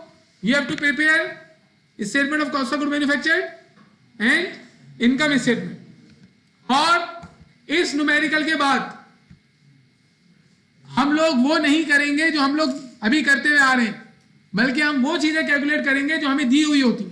नहीं देखिए ना, अभी आप statement of cost of good manufactured देख रहे हैं, सारा डाटा दे दिया, और हमने क्या कंप्यूट किया? हमने कंप्यूट किया कॉस्ट ऑफ गुड मैन्युफैक्चर्ड। लेकिन अगर cost of goods manufactured given हो और सारी चीजें गिवन हो और वो इसमें से परचेजेस का अमाउंट नहीं दे, तो फिर हमें परचेजेस का अमाउंट निकालना पड़ेगा, और इस स्टेटमेंट को समझ रहे हैं आप, ऊपर नीचे करके कैलकुलेशन करेंगे। अब कैसे करेंगे ये आपको देखना है। इसके लिए पहले तो आपको नॉर्मल स्टेटमेंट बनाना आना चाहिए ना। You should memorise it and solve the previous question on your paper. फिर आपको जब आप पेपर पे सॉल्व करेंगे ना, रट्टा लगाने की जरूरत थोड़ी, आप बैठ के रट्टा लगा रहे हैं, आप फॉर्मेट सामने रखिए, खुद सॉल्व करें 1-2 दफा, तो आपको फिर याद हो जाएगा। फिर मिसिंग फिगर के न्यूमेरिकल्स आएंगे, जो चीजें नॉर्मली गिवन होती हैं वो गायब होंगी, और जो हमें नहीं दी हुई होती है वो कैलकुलेट हुई भी होंगी। तो चले फिलहाल तो अभी हम क्वेश्चन नंबर 6 करते हैं। ये आ गया डे लाइट मैन्युफैक्चरिंग।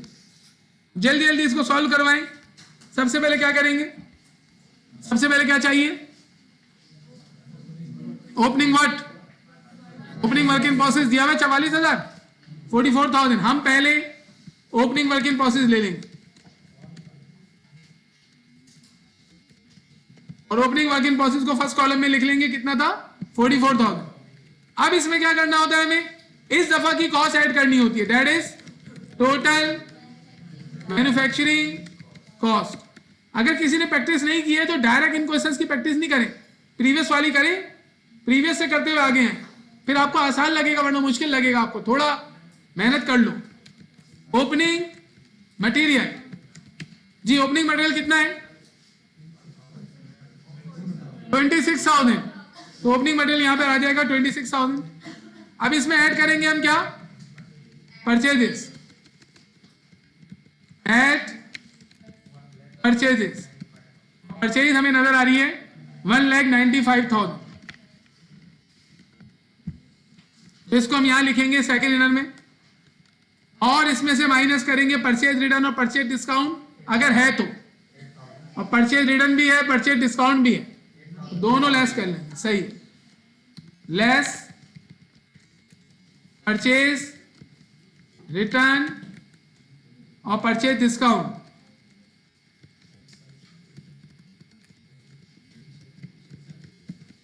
दोनों लेस कर लेंगे 8,000 एंड 2,000।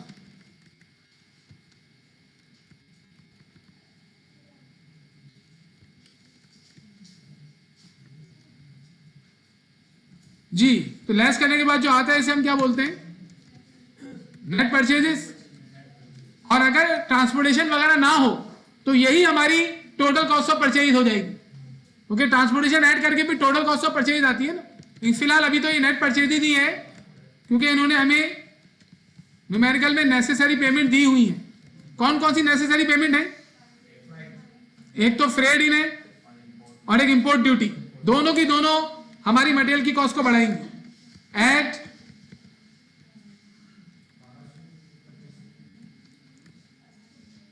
जी, क्या ऐड करना है बेटा? बातें नहीं करें।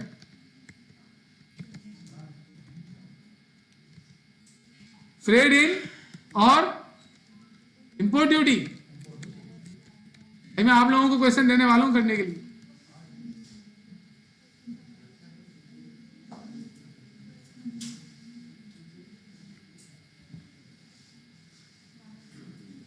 बातें नहीं कीजिए प्लीज। जी बेटा, कितना कितना था ये? 1200 एंड 2500। इन दोनों को ऐड करके लेके जाएंगे और इसमें ऐड कर लेंगे। क्या हुआ? ये दोनों भी आप यहां लिख सकते हैं, ये रहेंगे।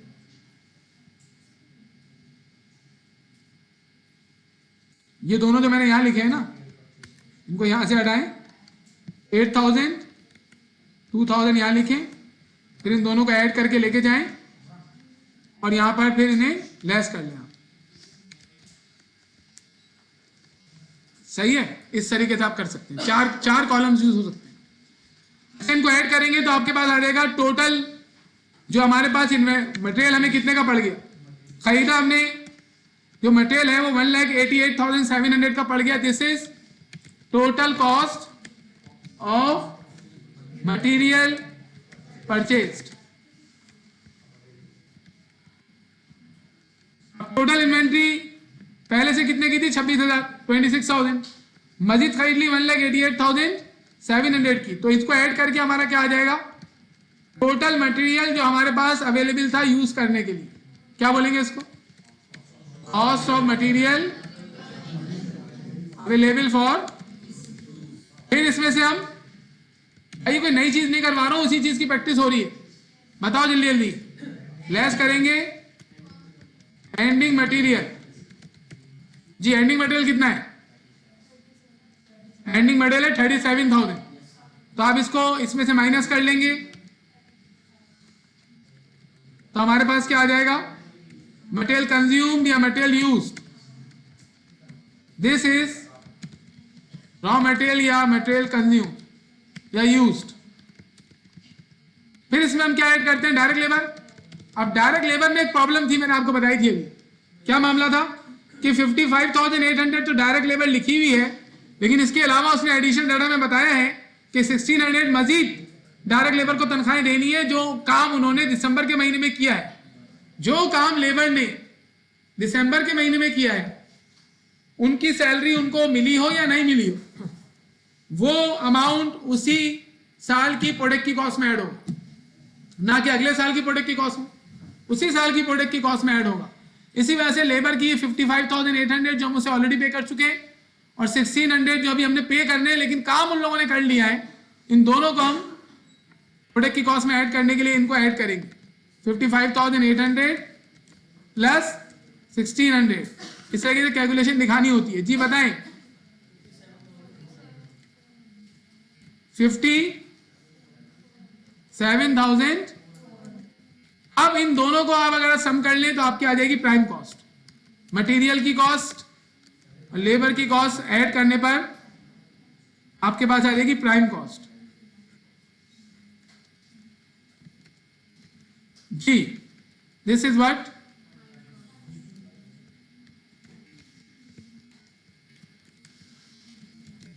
अब क्या करना होता है? अभी तो दो निकली है चीजें। कि इस दफा 1,77,700 का मटेरियल यूज हुआ है और इस दफा लेबर को जो हमने प्रोडक्ट बनाने के लिए तनख्वाहें दी हैं वो 57,400 है। अब मजीद जो इनडायरेक्ट कॉस्ट इनकर हुई है दैट इज फैक्ट्री ओवरहेड, वो भी हम प्रोडक्ट की कॉस्ट में ऐड करेंगे। और वो कौन कौन सी हैं जी? सबसे पहली मैन्युफैक्चरिंग एक्सपेंसेस, ये रहा 10,000। आप लोग बताएं मुझे, मैन्युफैक्चरिंग लिखा हुआ एक्सपेंसिव है तो इससे बेचारे स्टूडेंट समझते हैं शायद एक्सपेंस है, this is not expense, acid है। अभी हम लोग इस चैप्टर को खत्म करके अगला चैप्टर पढ़ेंगे तो फिर मैं आपको कॉस्ट के कुछ थ्योरेटिकल लेक्चर दूंगा तो उसमें आपको कॉस्ट क्लासिफिकेशन के बारे में काफी बातें पता चलेंगी, तो फिर वो बहुत यूजफुल हैं। फैक्ट्री के अंदर आप जितना भी खर्चा करते हैं, जितना भी खर्चा होगा वो सब प्रोडक्ट को बनाने के लिए करते हैं। वो तमाम पैसा जो हम फैक्ट्री में खर्च करते हैं ना, वो हम प्रोडक्ट की कॉस्ट में ऐड करते हैं कि हमें प्रोडक्ट इतने की पड़ गई। अब आप मोबाइल फोन बना रहे हैं, बिजली यूज हो रही है, मेंटेनेंस हो रही है, मशीनरी की रेंट दे रहे हैं आप, ये सब एक्सपेंस लग रहा है ना आपको, ये सब इस मोबाइल फोन की कॉस्ट का पार्ट बन जाएगा। और आप बोलेंगे जितना खर्चा मैंने किया मोबाइल फोन बना है उतने का, और मोबाइल फोन आपके पास रखा हुआ है तो मोबाइल फोन क्या है?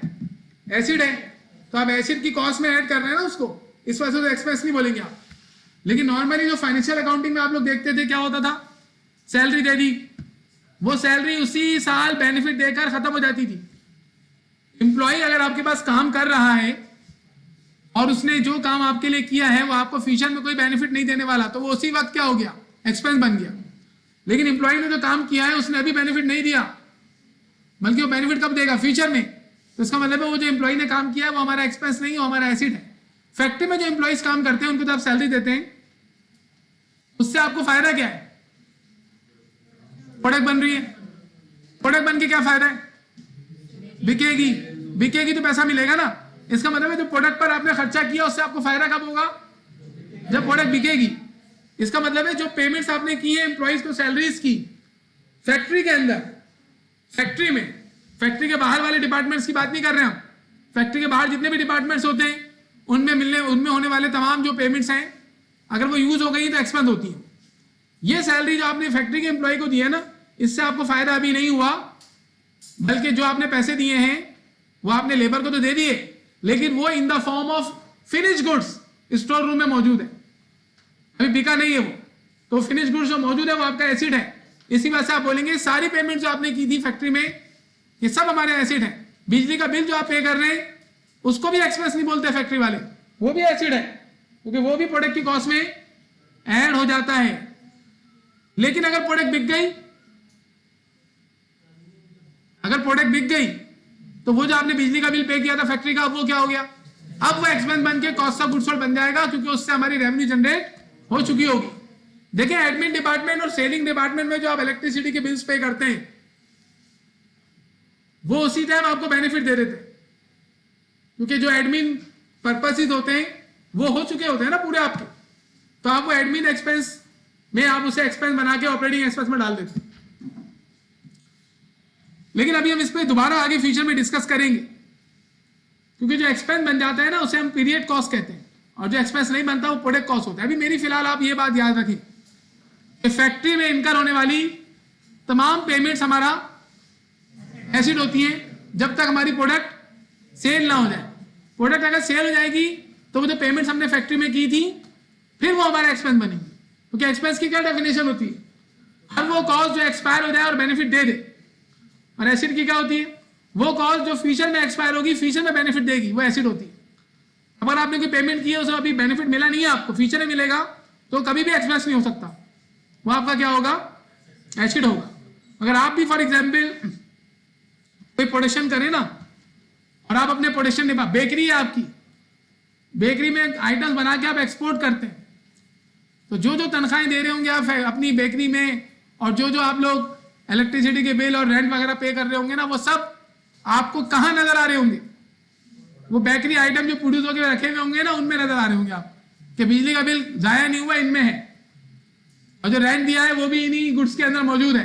ये गुड्स बिकेंगी तो ये सारा रेंट, ये सारी बिजली के पैसे, मजदूरों के पैसे हमें वापस मिल जाएंगे। जो हमने मजदूरों को दिए हमें यहाँ से मिल जाएंगे वापस। बहरहाल तो ये भाई हमारा एसिड है। स्टेटमेंट में कोई भी चीज एक्सपेंस नहीं होती। Statement of cost of good manufactured, statement of cost of good manufactured में मौजूद हर आइटम एसिड है, क्योंकि प्रोडक्ट बनाने में यूज हो रहा है और प्रोडक्ट हमारा एसिड होती है जब तक बिके नहीं, बिक जाने के बाद एक्सपेंस बन जाती है। तो ये तमाम चीजें जो हम पेमेंट पे कर रहे हैं ना, ये उस वक्त एक्सपेंस बनता है जब product cost of goods sold बन जाए। ओके, मैन्युफैक्चरिंग एक्सपेंसेस भाई इसके अंदर कोर्स आउटलाइन में भी वैसे भी कॉस्ट की क्लासिफिकेशन स्टूडेंट को बतानी चाहिए कि कॉस्ट की इतनी इतनी टाइप्स हैं वगैरह वगैरह। मैंने आपको सिर्फ कॉस्ट की जो टाइप बताई है ना, वो जनरल कॉस्ट क्लासिफिकेशन बताई है अभी, मटेरियल, लेबर, फैक्ट्री ओवरहेड। अभी मैंने आपके साथ बहुत सारी कॉस्ट क्लासिफिकेशन डिस्कस करनी है चैप्टर के बाद। अभी मैं डिस्कस करूंगा ना, आपको मुश्किल लगेगा, इस वजह से मैंने रोका हुआ है। वहां पर फिर जैसे ही चैप्टर खत्म होगा हम बहुत सारी कॉस्ट क्लासिफिकेशन पढ़ेंगे, तो फिर आपको यहाँ पे नजर आएगा कि नॉर्मल फाइनेंशियल अकाउंटिंग के स्टूडेंट और कॉस्ट अकाउंटिंग के स्टूडेंट के सोचने में डिफरेंस होना चाहिए। वैसे भी आप लोग फाइनेंशियल अकाउंटिंग में भी चीज पढ़ चुके हैं कि अगर हम एडवांस पेमेंट कर रहे हैं तो वह एसिड होता है। क्यों? क्योंकि जो एडवांस पेमेंट की है उससे अभी कोई फायदा आपको हुआ नहीं है, फ्यूचर में यूज होगा वो। बिल्कुल यही पैटर्न है कि फैक्ट्री में जो भी खर्चा हो रहा है वो प्रोडक्ट पे लग रहा है। प्रोडक्ट अभी बिकी नहीं है, प्रोडक्ट मौजूद है, तो प्रोडक्ट हमारा एसिड है और उतना अमाउंट जो प्रोडक्ट पे लगा है वो सारा का सारा हमारा एसिड की फॉर्म में होता है। मैन्युफैक्चरिंग एक्सपेंसेस कितने भाई? 10,000। और बताओ जी, आप लोग मुझे फैक्ट्री ओवरहेड के टाइटल्स बता रहे हो। मशीन रिपेयर्स जी, कितना मशीन रिपेयर? पहले टाइटल लिखवा दो यार। मशीन रिपेयर्स के बाद factory heat, light and power, heat, light and power. और बताएं फैक्ट्री इंश्योरेंस, फैक्ट्री इंश्योरेंस भी मौजूद है, फोरमैन सैलरी भी है। फैक्ट्री इंश्योरेंस जी और फोरमैन सैलरी। और बताएं फोरमैन सैलरी के बाद फैक्ट्री सप्लाईज। और बताएं इसके अलावा यहां नीचे से भी लेंगे हम डाटा जो दिया हुआ है, इसमें 2 डेप्रिसिएशन नजर आ रहे हैं, फैक्ट्री बिल्डिंग का, प्लांट एंड मशीनरी का। तो हम क्या लेंगे? फैक्ट्री बिल्डिंग और डेप्रिसिएशन फैक्ट्री बिल्डिंग होगा ना। We are taking depreciation factory building और डेप्रिसिएशन प्लांट एंड मशीनरी।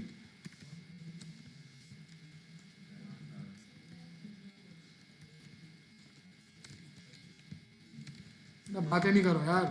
कितना ही? 4 और 10, 4,000 और 10,000 है ना। कितना कितना है भाई? 4,000 और 10,000। इसके अलावा इन तमाम टाइटल्स के अमाउंट बताएं।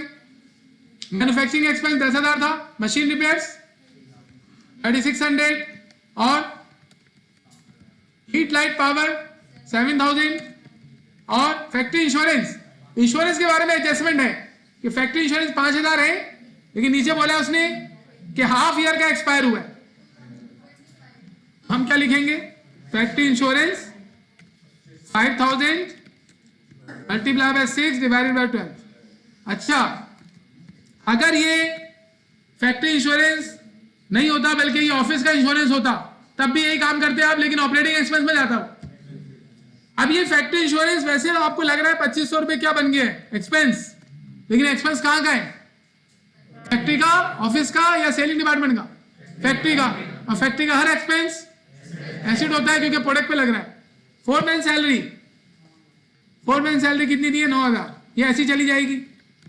और फैक्ट्री सप्लाईज 8,700। अब इन सबको सम करेंगे तो आपको मिलेगा क्या? Total factory overhead. This is total factory overhead. इनको सम करेंगे तो टोटल मैन्युफैक्चरिंग कॉस्ट आ जाएगी। ये तीनों को सम करके टोटल मैन्युफैक्चरिंग कॉस्ट आती है ना जी। बताएं टोटल मैन्युफैक्चरिंग कॉस्ट कहां आएगी? ओपनिंग वर्क इन प्रोसेस के नीचे यहां लिखेंगे इसको, ताकि ओपनिंग वर्क इन प्रोसेस में ही ऐड हो जाए। और इसमें क्या क्या ऐड होता है? टोटल फैक्ट्री ओवरहेड और प्राइम कॉस्ट। जी, this is total manufacturing cost. अब इन दोनों को ऐड कर लो। किस किस को?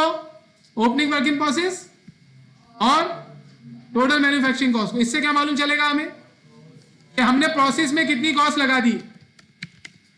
पहले से प्रोसेस में कितनी कॉस्ट थी? 44,000 बिगनिंग वर्क इन प्रोसेस। मजीद हमने इनकर की है 2,89,900। तो टोटल इनकर हो गई total cost of work in process. Total process की कॉस्ट है ये कितनी? 333,900। अब क्या होगा? इस प्रोसेस की कॉस्ट में से हम एंडिंग वर्क इन प्रोसेस की कॉस्ट माइनस कर लेंगे। बिल्कुल वैसा ही सवाल है, कोई नई चीज नहीं आई इसमें। सिर्फ कुछ चीजों को एडजस्ट करना देखा आपने कि हमें ऐसा हो सकता है क्योंकि टाइटल दिया जाए उसका डायरेक्ट अमाउंट लेके नहीं जाना है। इससे पहले जो हमने क्वेश्चंस किए थे उसमें डायरेक्ट अमाउंट जा रहे थे, डायरेक्ट क्वेश्चन से उठाया अमाउंट लिख दिया। लेकिन यहां पे हमने कुछ अमाउंट, एक दो अमाउंट चेंज किए क्योंकि उसने हमें डाटा दिया था। एंडिंग वर्क इन प्रोसेस कितना है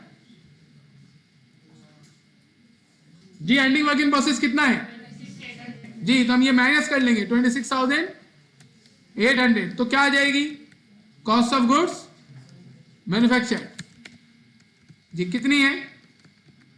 3,07,100 कॉस्ट ऑफ गुड्स मैन्युफैक्चर। अब देखें, बात याद रखें, अब जो है इसके बाद सिंपल वाले सारे क्वेश्चन आपको खुद करने हैं। हमें जो गुड्स पड़ गई है वो कितने की पड़ गई? 3,07,100 की। अब हम इनकम स्टेटमेंट बनाकर अपनी इनकम निकालेंगे। इनकम स्टेटमेंट बनाने का तरीका वही है। सबसे पहले क्या लिखना है? रेवेन्यू। रेवेन्यू में क्या आएगी? सेल्स। जी, सेल्स कितनी है? 3,98,000। ये तो आप खुद भी बना सकते हो, लेकिन मैं आपको बनाने के लिए नहीं दे रहा हूं अभी।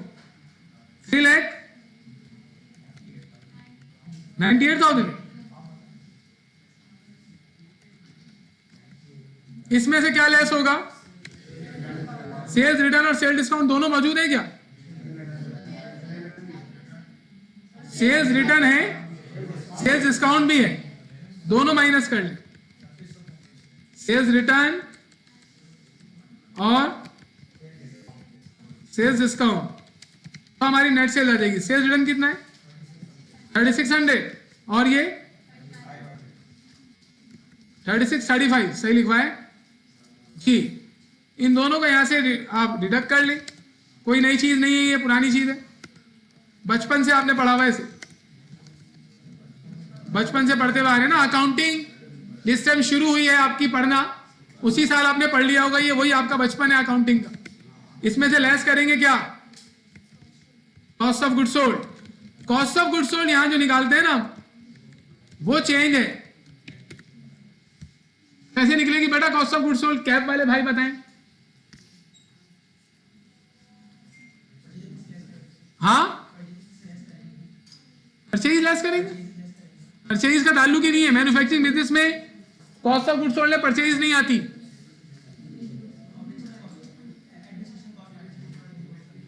यार जो बेटा सुनने दो उसकी बात। क्या माइनस करेंगे? पहले फिनिश गुड्स बिगनिंग नहीं लिखेंगे। पहले हम लोग ये लिखेंगे ना कि पहले से हमारे पास फिनिश गुड्स कितने की थी। अभी जो हमने पिछला बनाया था इनकम स्टेटमेंट, तो देखिए इसमें हमने क्या किया था। सबसे पहले फिनिश गुड्स ओपनिंग लिखी थी कि पहले तो ये फिनिश गुड्स मौजूद थी, फिर उसमें जो इस दफा प्रोड्यूस की उनको ऐड कर लिया तो टोटल फिनिश गुड्स आ गई।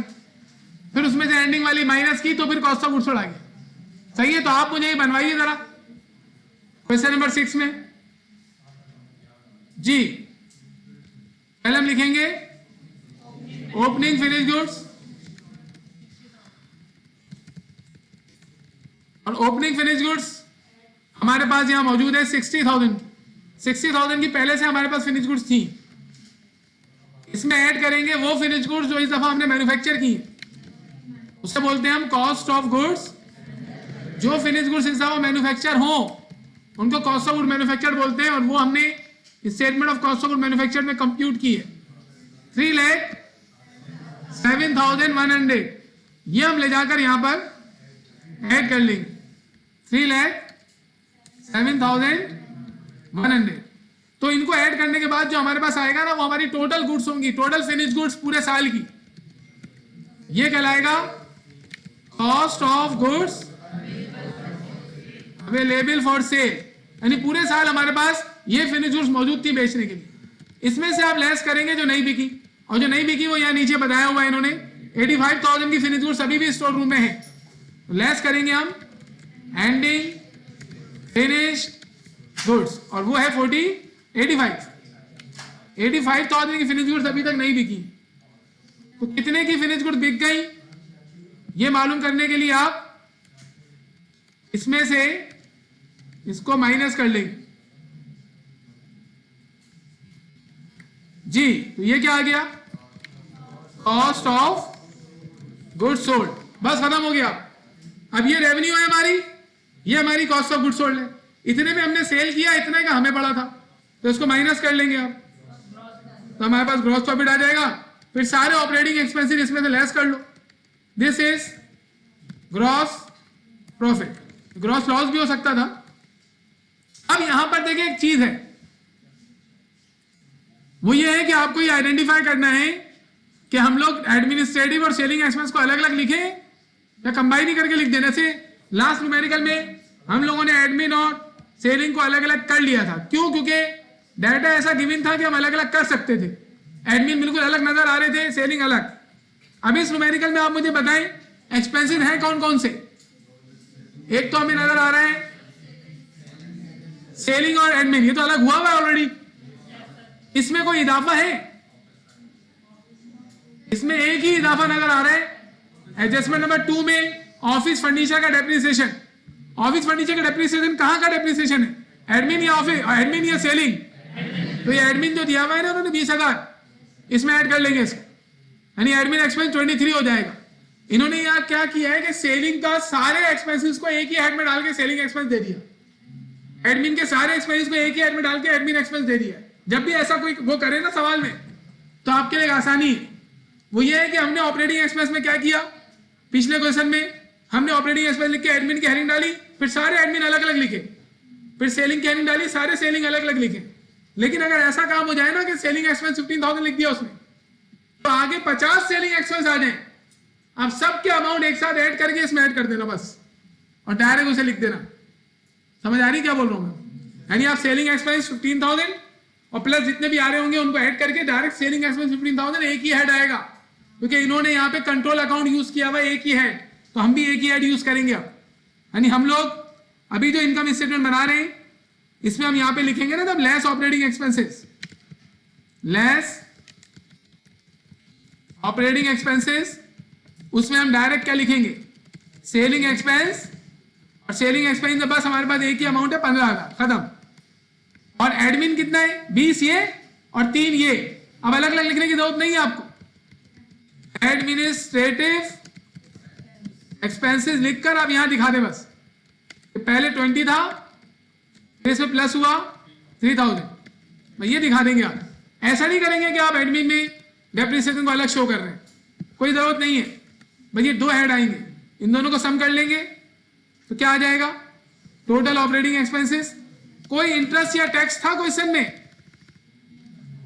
कोई इंटरेस्ट या टैक्स नहीं था, अगर वो होता तो उसको अलग से लेस करना होता। This is total operating expenses, और अब हम इनको लेस करके अपनी इनकम निकाल लेंगे। अब ये एक सवाल पूछा है कि स्टूडेंट ने, this is our net income. वो ये पूछ रहा है कि सर हम तो कॉस्टिंग पढ़ रहे हैं ना, कॉस्टिंग मैनेजमेंट अकाउंटिंग, तो इनकम स्टेटमेंट क्यों बना रहे हैं आप? देखिए इनकम स्टेटमेंट अगर आप नहीं बनाएंगे तो आप प्रॉफिटेबिलिटी नहीं निकाल सकते, पहली चीज है मैन्युफैक्चरिंग की। दूसरा, आपको ये डिस्टिंक्शन करना आना चाहिए कि कौन कौन सी चीजें जो है वो इनकम स्टेटमेंट का पार्ट बनती है और कौन कौन सी statement of cost of good manufacture का पार्ट बनती है। तो इस सवाल में हमने कोई नई चीज नहीं सीखी, सिर्फ एक ये चीज, 2 चीजें हैं कि देखिए डायरेक्ट लेबर को हमने एडजस्ट किया और फैक्ट्री इंश्योरेंस को एडजस्ट करके लेके गए। अब इसमें देखिए आप जरा, ये जो आपको नजर आ रहा है क्वेश्चन नंबर 8, ये डिफरेंट है। इसमें तो हम cost of good manufacture compute करेंगे, आप लोग करेंगे cost of good manufacture compute इसकी। क्वेश्चन 8 में क्या लिखा हुआ है, वैसा ही कॉस्ट ऑफ गुड मैन्युफैक्चर जैसे कंप्यूट होती है वैसी होगी। मैं सारा एक्सप्लेन कर रहा हूं आपको। You will be given 5 minutes, आप 5 मिनट बनाए, मैं 5 मिनट बनाऊंगा, 10 मिनट लेने।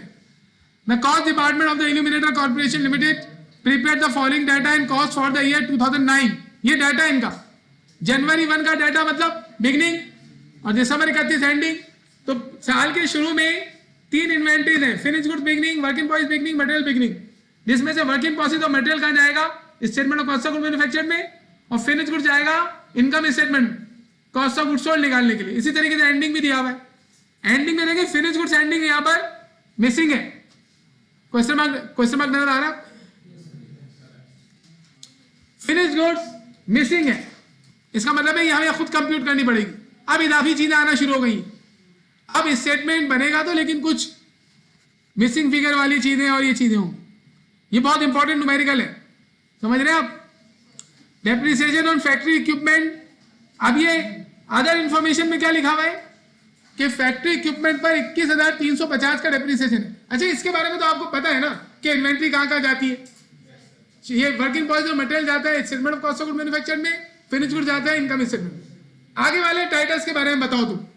डेप्रिसिएशन ऑफ फैक्ट्री इक्विपमेंट ये कहाँ का टाइटल है, statement of cost of good manufacture का। वजह इसमें लिखा हुआ है कि फैक्ट्री इक्विपमेंट का डेप्रिसिएशन है, ये statement of cost of good manufacture में फैक्ट्री ओवरहेड में जाएगा। इंटरेस्ट अर्न, इस दफा इंटरेस्ट दिया नहीं है, हमने कमाया है, ये कहाँ जाएगा, इनकम स्टेटमेंट में। भाई इनकम है और रेवेन्यूज इनकम स्टेटमेंट में जाती है, ये हमारी अदर रेवेन्यू है। जो ऑर्गेनाइजेशन है ना वो लोग क्या करती है कि अगर उनके पास एक्सिस फंड मौजूद हो तो एक्सिस फंड को वो बैंक में फिक्स डिपॉजिट करवा देती है। बड़ी ऑर्गेनाइजेशन एक हफ्ते के लिए भी फिक्स डिपॉजिट करवा सकती है। आप बैंक के पास जाए, उनसे बोले ये लो पैसे, थोड़ा सा अमाउंट होगा ना आपके पास तो 2-3 लाख रुपए, ये लो 7 दिन के लिए फिक्स डिपॉजिट कर लो। फिक्स डिपॉजिट का रेट असल में ज्यादा होता है तो बैंक नहीं करेगा। लेकिन अगर गुलेमत वाले जाएंगे और वो रखवाएंगे पैसे, तो उनके पास तो खरबों रुपया रखवा रहे हैं, वो लाखों रुपया रखवा रहे हैं, तो उनका फिक्स डिपॉजिट हो जाता है। तो ये जो कंपनी होगी ना, इसने कोई फिक्स डिपॉजिट बैंक में रखवाया हुआ होगा, तो वहां से उसे इंटरेस्ट मिल गया 6,300 रुपए, बहरहाल जो भी मिला। फिनिश गुड्स इन्वेंट्री करवाऊंगा, हाँ पहले ये करेंगे ना फिनिश गुड्स। इसके लिए मुझे कॉस्ट की क्लासिफिकेशन पढ़ानी पड़ेगी, आप इस वजह से मैंने नहीं करवाया। अच्छा भाई, मुझे मालूम है कि सीक्वेंस में लेके चलना है, तो थोड़ा सा वेट करें, वो आएगा। फिनिश गुड्स कोई न्यूमेरिकल इसमें नहीं छोड़ेंगे। ये जो आपको हैंडआउट नजर आ रहा है ना, इससे डबल गुना हैंडआउट आने वाला है इस टॉपिक का, वो आप लोग करेंगे सॉल्व। याद रखें आप बेटा, ये ना तो फाइनेंशियल अकाउंटिंग का कोर्स है और ना ही ये introduction to cost and management accounting का कोर्स है, ये दोनों बातें नहीं है। तो क्वेश्चन में 8 में आप देखें फिनिश गुड्स इन्वेंट्री, आप लोग मेरे साथ काम कर लें, फिर मुझे बाद में नहीं बोलेगा पेपर में कहां से आ गया। मैं करवा रहा सब हूं आपको ताकि आप पेपर में कर सके, क्योंकि सारा सिलेबस हमें करवाना है, इसमें सारी चीजें देखनी पड़ेंगी। आप लोग जब भी कोर्स कर लें तो आपको मैनेजर अकाउंटिंग का सेंस होना चाहिए ताकि आप आगे काम कर सके फाइनेंस के अंदर। जब आप पढ़ेंगे ना अभी फाइनेंशियल मैनेजमेंट और उससे आगे वाले फाइनेंशियल मैनेजमेंट कोर्सेज, तो उसमें कॉस्टिंग एंड मैनेजमेंट अकाउंटिंग का बहुत बड़ा रोल होगा। अब वहां पे आप बैठे हैं, आपको रेलेवेंट इनरेलेवेंट कॉस्ट ही नहीं पता, तो टीचर बोलेगा पढ़ के नहीं आया, पीछे तो था, वो आगे ऐसे पढ़ा देगा, आपको मुश्किल लगेगा। फिर फिनिश गुड्स इन्वेंट्री के बारे में कुछ फरमा रहे हैं इन्होंने। फिनिश गुड्स में क्वेश्चन मार्क लिखा हुआ है ना, इसका मतलब है हमें खुद कैलकुलेट करनी पड़ेगी। आज से पहले न्यूमेरिकल्स में फिनिश गुड्स एंडिंग गिवन होती थी, यहाँ फिनिश गुड्स एंडिंग मिसिंग है। अब ये बोल क्या रहा है, ये फिनिश गुड्स इन्वेंट्री में डाटा किस चीज का दे रहा है। यहाँ नीचे जनवरी 1 को 300 यूनिट मौजूद थे, आज से पहले ऐसा नहीं हुआ। आज से पहले वो हमें फिनिश गुड्स की कॉस्ट दिया करता था, अब इसने फिनिश गुड्स के हमें यूनिट्स दे दिए कि साल के शुरू में 300 यूनिट्स पड़े हुए थे और दिसंबर 31 को कितने यूनिट है, 420। अब बताएं, प्रोड्यूस भी तो किए होंगे ना, सेल भी किए होंगे, सेल बताया इन्होंने। सोल्ड में क्या बता रहे हैं, 3880 यूनिट सेल हुए हैं, एक यूनिट 220 का सेल हुआ है। What is this 220 selling price, सही है, और ये 3880 ये यूनिट सोल्ड है। अब आपको ये मालूम करना है कि यूनिट मैन्युफैक्चर कितने हुए थे, तो उसके लिए देखें ये चीज समझे आप। यूनिट मैन्युफैक्चर कैसे निकालते हैं आप? ये मैंने एक कंप्यूटेशन बनाया हुआ है, गौर से देखिए, ये सिंपल बना हुआ है, एज्यूम मैं कर रहा हूं, बल्कि ऐसे देखिए 300 यूनिट्स अगर पहले से मौजूद थे,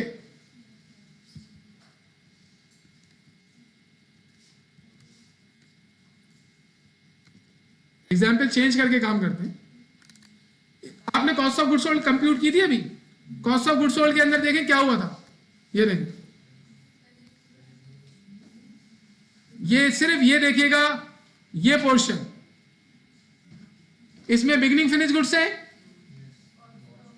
कॉस्ट ऑफ गुड मैन्युफैक्चर्ड है, अवेलेबल फॉर सेल आ गई, लेस के ending finish good, cost of good sold आ गया। दिस इज इंपॉर्टेंट, इससे कॉस्ट ऑफ गुड सोल्ड निकलती है। यही बिल्कुल यूनिट्स में भी हो सकता है। अगर मुझे बिगिनिंग यूनिट्स दिए जाए तो यूनिट मैन्युफैक्चर में उसमें ऐड करूंगा तो टोटल यूनिट्स आ जाएंगे, फिर उसमें से मैं जो यूनिट बच गए एंडिंग के वो लेस करूंगा तो यूनिट सोल्ड आ जाएंगे। यही चीज मैंने यहां पर बनाई हुई है कि बिगिनिंग यूनिट्स अगर मेरे पास 1000 हो और इस दफा मैं 30,000 यूनिट प्रोड्यूस कर लूं तो टोटल यूनिट्स कितने हो गए? This is not cost, this is units, सही है, दीज आर यूनिट्स। तो एंडिंग यूनिट्स अगर मेरे पास 2000 अभी भी पड़े हुए तो इसका मतलब है कितने यूनिट सेल हो गए? 29,000। ये जो हमने बनाया है ना, ये कंप्यूटेशन किसके लिए बनाया है? यूनिट्स सोल्ड के लिए। लेकिन इसमें 4 चीजें हैं, एक है बिगिनिंग फिनिश गुड्स के यूनिट्स, एक है यूनिट्स मैन्युफैक्चर्ड, एक है एंडिंग फिनिश गुड्स के यूनिट्स और एक है यूनिट सोल्ड। इन चारों में से ये तो फोकल है, फोकल पॉइंट, ये पॉइंट जो अभी आपको नजर आ रहा है ना, यूनिट्स अवेलेबल फॉर सेल, ये बीच का अमाउंट है। ये 31,000 ये जो यूनिट्स है 31,000 31,000 ये 2 तरीकों से निकल सकता है। या तो आप बिगनिंग में ऐड कर लो यूनिट मैन्युफैक्चर्ड, 31,000 आ जाएगा, या फिर आप यूनिट सोल्ड में ऐड कर लो एंडिंग यूनिट्स तो भी 31,000 आ जाएगा। आ जाएगा नहीं आ जाएगा? इसी तरीके से कॉस्ट ऑफ गुड्स सोल्ड में भी ऐसी होता है। कहां गया वो कॉस्ट ऑफ गुड्स सोल्ड? ये रहा। इसमें अगर मैं ये जो बीच में मैंने ये येलो किया हुआ है ना, ये येलो जानबूझ के किया हुआ है, आप बोल रहे येलो क्यों आया है? यहां पर भी यही चीज है। अगर मैं बिगिनिंग फिनिश गुड्स की कॉस्ट में cost of good manufactured add करूं तब भी आ जाएगा cost of goods available for cell. बातें नहीं करें मुझे। और अगर मैं कॉस्ट ऑफ गुड्स सोल्ड में ऐड कर दूं एंडिंग फिनिश गुड्स की कॉस्ट तब भी आ जाएगा। आ जाएगा ना? यहां भी 4 चीजें, क्या क्या? Beginning finish goods, cost of good manufactured, ending finish goods और कॉस्ट ऑफ गुड्स सोल्ड। और यहां पर भी 4 चीजें, units in beginning finish goods, units manufactured, ending finish goods के यूनिट्स और यूनिट सोल्ड। इन चारों में से अगर कोई एक चीज गायब कर दी जाए, मिसिंग, तो हम उसे फाइंड आउट कर सकते हैं। यानी अगर मैं ये 29,000 ना लिखूं तो आप तो आराम से कर लेंगे ना, 31,000 में से 2,000 लेस करेंगे 29,000 आ जाएगा। और अगर मैं ये मिसिंग कर दूं, ये चीज, मैं ये नहीं बता रहा हूं कि बिगिनिंग फिनिश गुड्स में यूनिट क्या थे, तो आप क्या करेंगे? और ये भी नहीं है ना, ये तो आपको कैलकुलेट करना पड़ेगा कि 29 बिक गए, 2,000 बच गए, तो थे कितने टोटल? 31,000। भाई 2,000 बच गए, 29 बिक गए, तो टोटल तो 31,000 थे ना हमारे पास। उस 31,000 में से 30,000 इस दफा बनाए हमने, 1,000 पुराने थे। ऐसे आप निकाल लेंगे। और अगर मैं ये 2,000 मिसिंग कर दूं, ये दे दूं 29, तो आप बोलेंगे 1 पहले से मौजूद थे, 30 मैंने प्रोड्यूस किए, टोटल 31 हो गए, 31 में से 29 सेल हो गए, तो बचे कितने? 2,000। तो कितने एलिमेंट है इसमें? 4। बिगिनिंग फिनिश गुड्स के units, unit manufactured, ending finish goods के यूनिट और यूनिट सोल्ड। इन चारों में से अगर कोई एक चीज मिसिंग हो, बाकी 3 चीजें मौजूद हो, तो वो मिसिंग फिगर निकाल लेंगे आप। ये चीजें कहां कहां पर हो रही है? एक हो रही है हमारे पास यूनिट्स के लिए, और एक हमारे पास यहां पर भी हो रही है कॉस्ट ऑफ गुड्स सोल्ड की computation. It means if you know cost of goods sold, ending finish goods and cost of good manufactured, you can compute on finished goods opening. And if you know cost of goods sold, ending finished goods and opening finished goods, you can compute cost of goods manufactured. आराम से हो सकता है। आपको ये याद रखना है कि ये ग्रुप है किसका? टर्मिनोलॉजीज का, जो आपस में इंटरकनेक्टेड है। और 4 टर्मिनोलॉजी है। कॉस्ट में भी ये चारों है, यूनिट्स में भी ये चारों है। इनमें से कोई एक भी मिसिंग हो, 3 गिवन हो, आप वो एक निकाल सकते हैं, कैलकुलेट कर सकते हैं। और यहां पर इसने क्या किया है, देखिए इसमें इसने हमें यूनिट्स का डाटा दिया है। कौन सी यूनिट्स का? फिनिश गुड्स के यूनिट्स का। क्या डाटा दिया है कि 300 पहले से मौजूद थे, बिगनिंग फिनिश गुड्स के यूनिट्स हो गई, और 450 साल के एंड में मौजूद है, और बिके कितने? 3880। अब आप खुद देखें ना, 3880 बेचने के बाद भी 420 बच गए हैं, तो टोटल कितने थे? इन दोनों को ऐड कर लोगे, वो टोटल पूरे साल में हमारे पास से, उसमें से 300 तो पुराने थे, तो इस दफा कितने बनाए? ये माइनस करके निकल जाएगा। यानी कि आप लोग इसमें आए जरा, ये रहा, अगर मैं इसको चेंज करूं और इस न्यूमेरिकल के लिहाज से करूं, तो मेरे पास यूनिट्स का क्या क्या डाटा है? फिनिश गुड्स के यूनिट साल के शुरू में 300 थे, मैं यहां लिखूंगा 300। गौर से सुन लो भाई, यूनिट मैन्युफैक्चर कितने किए? We don't know. अच्छा, एंडिंग फिनिश गुड्स के यूनिट्स कितने? 420, सही है, और 420 है नहीं, और यूनिट सोल्ड उसने बता दिए 3880 हम लिख देंगे। अब आप देखिए, अब आपको रिवर्स कैलकुलेशन करनी पड़ेगी। आप इन दोनों को ऐड करके ये निकालेंगे, सही है, 4300 आ गया। अब इसमें से आप 300 को माइनस करके 4000 निकाल लेंगे। अब एक बात गौर से सुने, देखिए ये जो बीच वाला अमाउंट है ना, units available for cell, this is a central point. अब आपको देखना क्या है, आपको पहली बात है ये याद होना चाहिए कि यूनिट्स के कंप्यूटेशन में क्या क्या होता है। अब आपको ये देखना है, ये पॉइंट याद रखेंगे ना, इजी होगा आपको, कि जो चीज मिसिंग है वो यूनिट्स अवेलेबल फॉर सेल के बाद वाली है या उससे पहले वाली है। अगर वो उसके बाद वाली हो, यहां ये दोनों में से कोई हो जो मिसिंग है, तो आप सीधा सीधा कंप्यूटेशन बनाना, यहां तक आना, और इसमें जो मालूम हो वो लेस कर देना, मिसिंग वाला निकल जाएगा। लेकिन अगर कोई चीज ऊपर वाली गायब है इधर की, तो फिर आपको रिवर्स कैलकुलेशन करनी पड़ेगी। यानी रिवर्स कैलकुलेशन आप कब करेंगे? जब यूनिट्स अवेलेबल फॉर सेल से ऊपर वाली चीजें गायब होंगी, आप रिवर्स कैलकुलेशन करेंगे। रिवर्स कैलकुलेशन में क्या होता है कि जो चीज माइनस होती है ना, उसको ऐड करते हैं, तो इन दोनों को ऐड करके यहां आएंगे, और फिर इसमें से 4000 लेस करेंगे तो 300 आ जाएगा, 300 लेस करेंगे तो 4000 आ जाएगा। This is very useful computation, ये बहुत यूज होगा आगे। ये देखिए, ये मैंने दोनों के लिहाज से यहां बनाया हुआ है। ये सैंपल है कि अगर 1000 यूनिट पहले से रखे हुए थे हमारे पास फिनिश गुड्स के, 600 हमने प्रोड्यूस किए, टोटल हो गए 7000, उसमें 5500 सेल हो गए, तो 1500 बच गए, और 1500 बच गए तो 5500 सेल हो गए। इसको भी हमने इसके कॉस्ट के लिहाज से बनाया है, कॉस्ट ऑफ गुड्स सोल्ड के लिहाज से। क्या लिखा हुआ है? 2 लाख की पहले तो फिनिश गुड्स थी, ये कॉस्ट है, ये यूनिट्स है, ये कॉस्ट है। असल में एक स्टूडेंट ने एक क्वेश्चन मुझसे पूछा था, वो ये था कि आपने जो है ये जो बनाया है, इसमें एंडिंग फिनिश गुड्स लेस की है ना, अगर यूनिट सोल्ड हो हमारे पास तो उसे ऊपर लिखेंगे, हाँ इधर ऊपर लिखेंगे, इसे नीचे कर दोगे ना यार, सिंपल है। अच्छा ये क्या है? ये वही है जो हम इनकम स्टेटमेंट में बनाते हैं।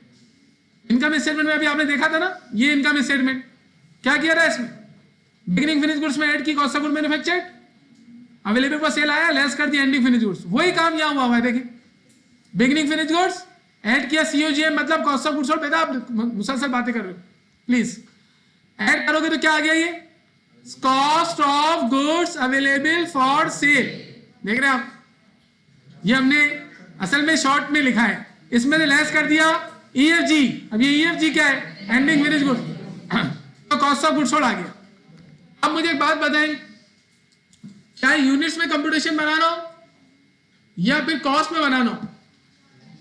बना लेंगे आप। इस फॉर्मेट में जो भी चीज होगी 3 दी हुई होंगी, तो फिर आपको देखना पड़ेगा कि फोकल जो सेंट्रल पॉइंट है उससे ऊपर वाली चीजें मिसिंग है या नीचे वाली। नीचे वाली मिसिंग है, सीधा सीधा चलो यहां तक आ जाओ, फोकल पॉइंट तक, फिर जो मालूम है उसे लेस कर लो। दोबारा बोल दिया मैंने। और वो ऊपर वाली कोई चीज गायब है तो उल्टा चलना पड़ेगा आपको, जो ऐड हुआ है उसे लेस करो, जो लेस हुआ है उसे ऐड करो, ऊपर चलो। अब इधर जो है इस सवाल में क्या गिवन नहीं है, यूनिट्स में, फिनिश गुड्स के यूनिट्स में क्या गिवन नहीं है? एंडिंग फिनिश गुड्स का अमाउंट गिवन नहीं है बेटा। देखिए बात गौर से सुने, एक होता है अमाउंट कॉस्ट और एक होता है यूनिट्स। इन्होंने यहां पर जो क्वेश्चन मार्क बनाया है ये किसके सामने बनाया है? फिनिश गुड्स की कॉस्ट के सामने। यूनिट्स में बताओ, यूनिट्स में क्या मिसिंग है? यूनिट्स मैन्युफैक्चर्ड मिसिंग है। यानी इन्होंने ये नहीं बताया कि यूनिट मैन्युफैक्चर कितने हुए हैं, वो हमने निकाल लिए। कैसे? ये बिक गए, ये बच गए, इन दोनों को ऐड करो, टोटल आ जाएंगे। टोटल में से 300 लेस कर लिया तो 4000 यूनिट मैन्युफैक्चर हुए। ये अभी हम यूज करेंगे। अच्छा, इसमें बताओ कौन सा इनकम स्टेटमेंट का है, कौन सा statement of cost of good manufacture का आइटम है? मटेरियल परचेज कहां का है? Statement of cost of good manufacture का direct labour. Statement of cost of good manufacture की indirect labour. Statement of cost of good manufacture में factory overhead में जाएगा। Free adding cost of good manufacture में material में add होगा, material में add होगा ना statement of cost of good manufacture में। मिससेलेनियस फैक्ट्री ओवरहेड, ये statement of cost of good manufacture में फैक्ट्री ओवरहेड में जाएगा। Purchase discount. अब रिक्वायर्ड देखिए आप, ये सवाल जैसे मैंने कंप्लीट किया था तो एक स्टूडेंट खड़ा हो गया, बोले sir statement of cost of good manufacture तो मांगा ही नहीं है, ना इनकम स्टेटमेंट मांगा है, सिर्फ कॉस्ट ऑफ गुड्स सोल्ड नजर आ रहा है इधर। तो भाई आप मुझे एक बात बताएं, पहले आप मुझे statement of cost of good manufacture बनवा दें, फिर आपको ये नजर आएगा कि इसमें statement of cost of good manufacture मांगा है। कैसे मांगा है? वो चीज छुपी हुई है। और इस सवाल में तो डाटा भी बहुत कम है, बहुत कम डाटा है। क्यों कम डाटा रखा हुआ है? क्योंकि यहां पर आपको, हमारा मकसद ये है ही नहीं कि आपको statement of cost of good manufacture पढ़ाए, यहां कुछ और सीखेंगे हम। तो statement of cost of good manufacture बनाकर ही आएगा ना वो, इस वजह से हमने पहले statement of cost of good manufacture बनाना है। Question number 8। तो सबसे पहले तो आप statement of cost of good manufacture बनवाएं, 9 मिनट है अभी। तो statement of cost of good manufacture बनवा लो, उसके बाद चले जाओ, जल्दी जल्दी बनवा लो। ओपनिंग वर्क इन प्रोसेस जी, ओपनिंग वर्क इन प्रोसेस कितना है बताइए? आप लोगों ने डाउनलोड नहीं किया हुआ, देख के बताएं। Opening work in process 81,500। इसमें ऐड करेंगे क्या भाई? क्या ऐड करेंगे? टोटल मैन्युफैक्चरिंग कॉस्ट जी। सबसे पहले क्या आएगा इसमें? नहीं भाई, ओपनिंग मटेरियल। इस स्टेटमेंट को याद करने के दो तरीके, एक तो रट्टा लगाओ और दूसरा सॉल्व करो। दोनों करने हैं तुम लोगों ने। 34,200। अब इसमें ऐड करेंगे क्या? परचेजेस, मटेरियल का परचेजेस। कितना मटेरियल का परचेज है? थोड़ी देर के लिए खामोश बैठ जाए आप लोग। बुशरा कितना है? 364। अब इसमें से लेस करेंगे क्या? परचेज डिस्काउंट और परचेज रिटर्न है क्या? ना, परचेज डिस्काउंट है लेकिन 5200। तो हम परचेज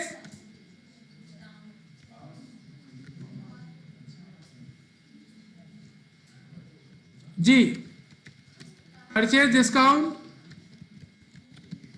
माइनस करेंगे कितना है? 5000। तो ये हमारी नेट परचेज आ गई।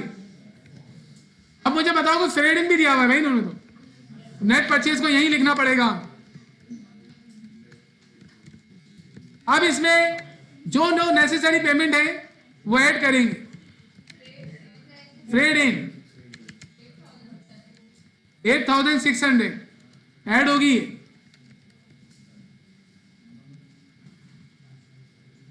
बेटा बातें करी, लुजैन फातिमा नाम याद हो गया मुझे तुम लोग। क्या इन दोनों को ऐड करेंगे तो टोटल आ गया क्या? Total cost of material purchase. हाँ भाई, अब क्या होगा? लेस क्या करेंगे? पहले तो ओपनिंग मटेरियल और मटेरियल परचेज को सम करना पड़ेगा ना, ताकि टोटल मटेरियल निकल सके। This is what cost of material available for use. इसमें से लेस कर लेंगे एंडिंग मटेरियल, और एंडिंग मटेरियल इसमें से लेस होगा। दिया हुआ इन्होंने 49300, इसको माइनस करेंगे तो आपके पास आ जाएगा मटेरियल यूज्ड। इतने का मटेरियल इस दफा की प्रोडक्शन में इस्तेमाल हो गया है। अब लिखेंगे डायरेक्ट लेबर, और डायरेक्ट लेबर डायरेक्ट दी हुई होगी 162500। अब फैक्ट्री वेट की हेडिंग आएगी। फैक्ट्री वेट डायरेक्ट दिया हुआ है क्या? नहीं, अलग अलग दिया हुआ है ना बेटा। इनडायरेक्ट लेबर है, मैन्युफैक्चरिंग फैक्ट्री ओवरहेड है, डेप्रिसिएशन और फैक्ट्री इक्विपमेंट है। तीन नहीं, फैक्ट्री ओवरहेड। चलें बताएं फैक्ट्री वेट के एलिमेंट्स। पहला आएगा डेप्रिसिएशन और फैक्ट्री इक्विपमेंट।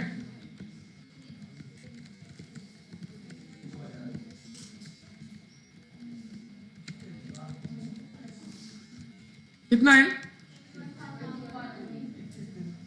21350। और इनडायरेक्ट लेबर 83। और बताओ मिससेलेनियस फैक्ट्री ओवरहेड।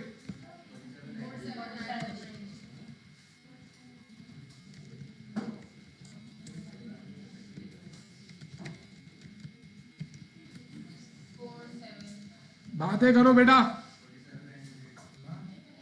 हाँ, माइनस होगा, -10 जी। ये क्या हो गया? Total factory overhead. अच्छा, इनको सम कर लेंगे तो मटेरियल, अच्छा प्राइम कॉस्ट नहीं लिखी हमने, तो प्राइम कॉस्ट लिखने की जरूरत भी नहीं, खत्म होने वाला ही। हाँ, इन तीनों को हम ऐड कर लेंगे तो हमारे पास क्या आ गया? Total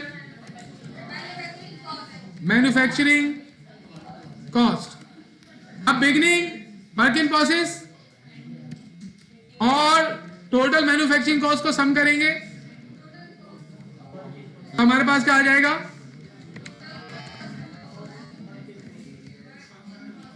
work in process. अब इसमें से हम ending work in process less करेंगे। कितना है? 42350 less ending work in process 4242350। ये हमारे पास आ गया कॉस्ट ऑफ गुड मैन्युफैक्चर्ड। अब हम इसको आगे बढ़ाएंगे नमाज के बाद।